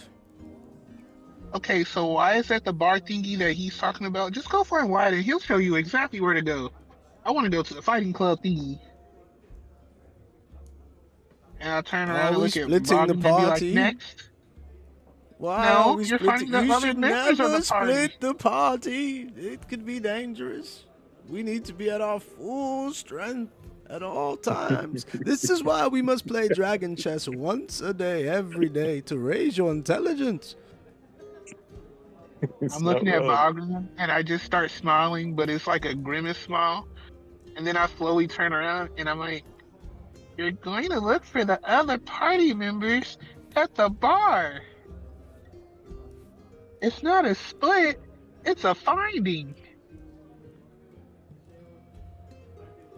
I will not venture off without the rest of my party anymore. Once you have claimed me as a recruit, I will teach you the ways to be safe in Little Hell. Because too short, no offense, too small, dwarven, and whatever you are, sir, will not do well in certain areas. There are black... My bad. There are I look at bad... him and be like, there's what? There's what? What you just say? There are tieflings of all shades here in Little Hell, and some of them are not too kind. I just look at him funny because I'm like, I don't like what you just said, but I'm gonna let it go. We're walking and talking to the Wide V, right? Yeah, you guys are almost Yeah, there. we're Yeah, walking. as you guys pull up to the YV, you're like, he's like, now, do you understand why it is important not to split the party? That was a long chat. I know I was long-winded, but usually I can do it in 30 minutes. 45 minutes is a little long, but what did you think of it, actually? I've been trying to give it for several adventurers that come through the town. Actually, the Dragon Chess was a start. I usually give lectures about, how to be a party and to keep strength and well, actually, and he goes on and somebody bursts out the door, and you guys hear the music, and Barky rushes in. He goes, all right, if you guys want to listen to this fucker all night, I'll see you inside. And he goes inside. Please don't leave me alone there. That's their friend, not mine. I look at him and I'm like, okay, you ready for what happens at bars anyway? And then we just go straight in the bar and I'll run. Wait, Dark. rule number 1, don't split the oh my goodness, nobody listens to me. I'm coming. And he runs I in. hear the beck behind and you call guys. of the old man, and I turn around real quick and reach out a hand to help him up the stairs to get inside. And as you guys step in, you see it looks like Cor and Amnes have joined the stage, and cups in hand, they are now singing along with the bard. The entire bar is up on their feet, and he is going away telling the tales of the Hammer Bros in song. Oh. Hey. Cora. What? Glad to see you having a good time. Why is that kind of got you down? He's right. I'm always focused on business and whatnot. I never choose to relax at all. So this is actually refreshing. I thought the spa was refreshing, but this is more refreshing as well. There's great music from this bar. It's really amazing. Yeah, it is. Can you dance? What? Can you dance? One foot right in another, side to side, in a rhythm, I can dance, well, why are you asking? Because everyone's looking already. Looking at us humming to the song, mostly you and your angelic voice as they reach the crowd, humming to this song. Why not give them the full show? Show them what you're made of, Cora. Oh, relax and unwind and show them your dance, your elven dance. Like, elven dance. Yeah, I know you. You told me all the time about how you was in the forest with all your friends and family dancing to the music that was played over there. The lutes, the flutes, the strums, all of that good stuff. That was my sister, but I did watch from afar as everybody was having a good time. I, yeah, I forgot you still doing that sister thing. Come on, just dance. I'm just embarrassed. No, excuse me, everybody. If we have a moment of your time, my friend Cora would like to show y'all an elven dance. Amos, what are you doing? It's time you to loosen up. Whatever. Mr. Bard, can you play another amazing tune, please? Cora can dance.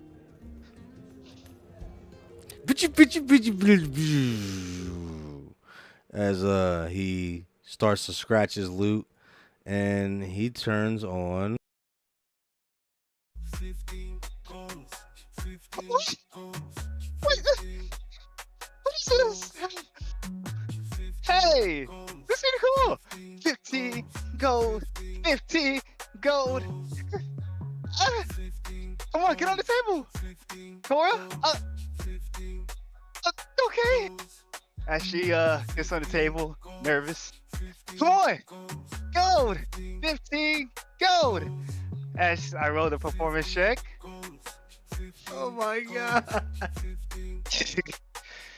Okay, it's rolling.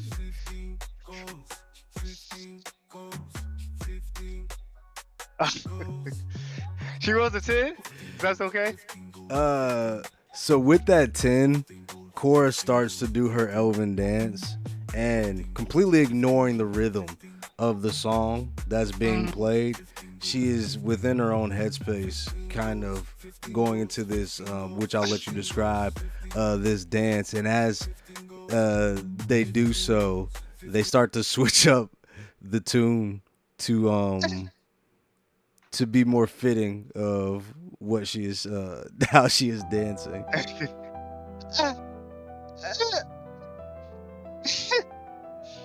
Cora, don't mind that. You was great. You just gave him the appetizer. Time to finish him. Give him the dessert. Okay.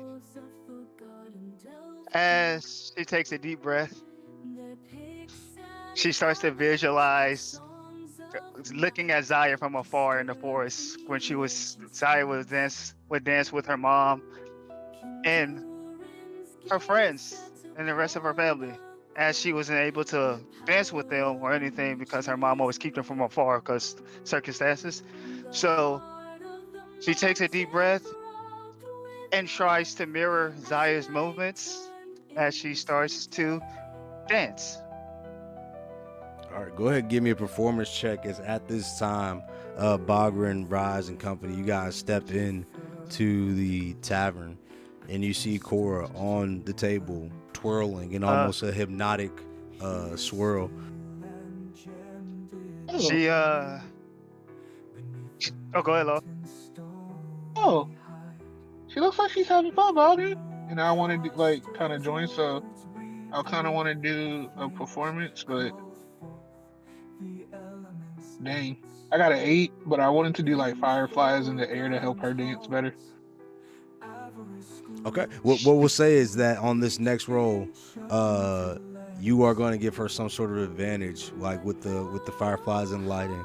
So, Cora, we'll say that you can roll another performance here with advantage. Okay. Nice. 25. All right. So you begin to twirl, and the people that were once kind of like hooping and dancing and vibing to music, everybody begins to almost stop And for a moment, you wouldn't notice this, but it's if like I'm visualizing just a mirror split image of the ambiance and the decadence of the white female dragonborn gracefully walking across the tightrope, doing her dance, spinning, and Cora enters this headspace where you are no longer even in the bar. You are simply dancing, and as you guys all look out, you can see this, and Amnes in particular, you definitely notice that she is letting loose and really letting the music and the dance take her. Cora! Dance. I remember that dance. Oh, I think I remember some of it. Keep going. You're doing amazing, Cora. Zone everyone out. Focus on your footsteps. Focus on the music. You got this. Cora, as you are dancing with your eyes closed, you visualizing a particular moment in your past where you see Zaya in the forest, twirling, doing the same dance, your body mimicking its movements, you two now in sync, like two synchronized dancers here. As you begin to twirl, you notice something in the distance of the forest, and you twirl and twirl. Was there something there as well? And you continue to dance here. Go ahead, give us another performance, but go ahead. Okay.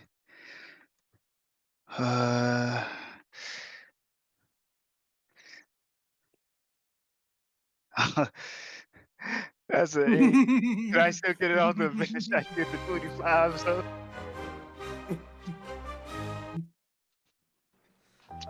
Yeah. So with that 8, you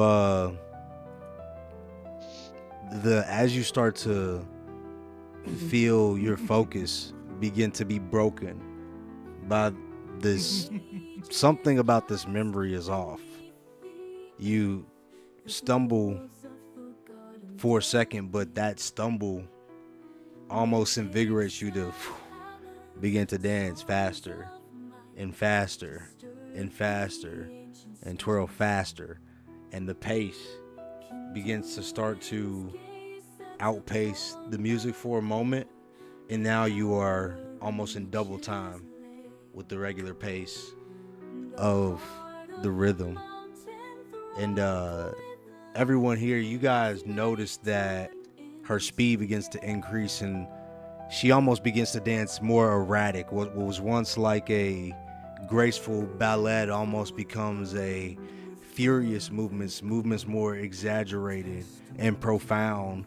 Arms that were once kind of tucked and tight begin to furl out and flow in wild directions, and the chaos in it is what makes this version of it almost more beautiful than what it once was before. It's almost as if it was a contained essence that was just waiting to burst free, and that moment of almost failing almost drives her to this new form of grace as she begins to twirl faster and faster and faster.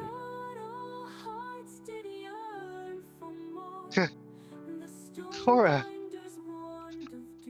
I like this version even more.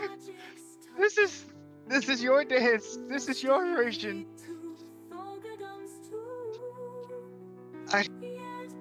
Keep going, Cora. Keep going. Everybody is breathtaking right now, watching you dance. All eyes on you. Continue to relax. Let loose. As she continues to dance, hearing what Emily says, but not paying it, like tuning all the way into what he said. No, she is zoned out. Go ahead and give me a wisdom save here with disadvantage. Oh. Oh. Okay, wisdom save.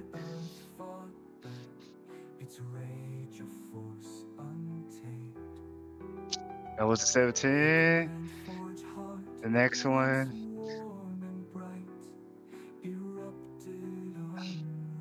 8. Yeah. So as you continue to get lost within this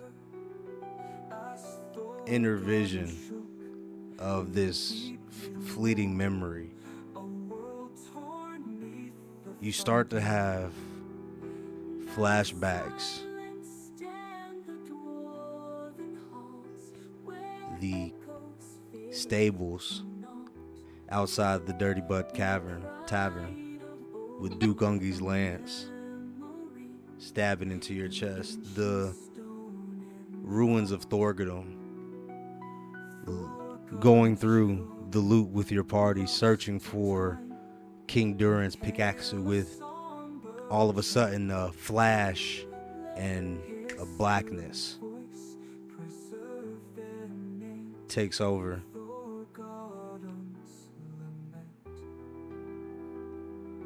And as you see all of these visions begin to pass through again, you have another flashback to a more recent time. The hunger, the visual of the body laying there, devoid of blood and life.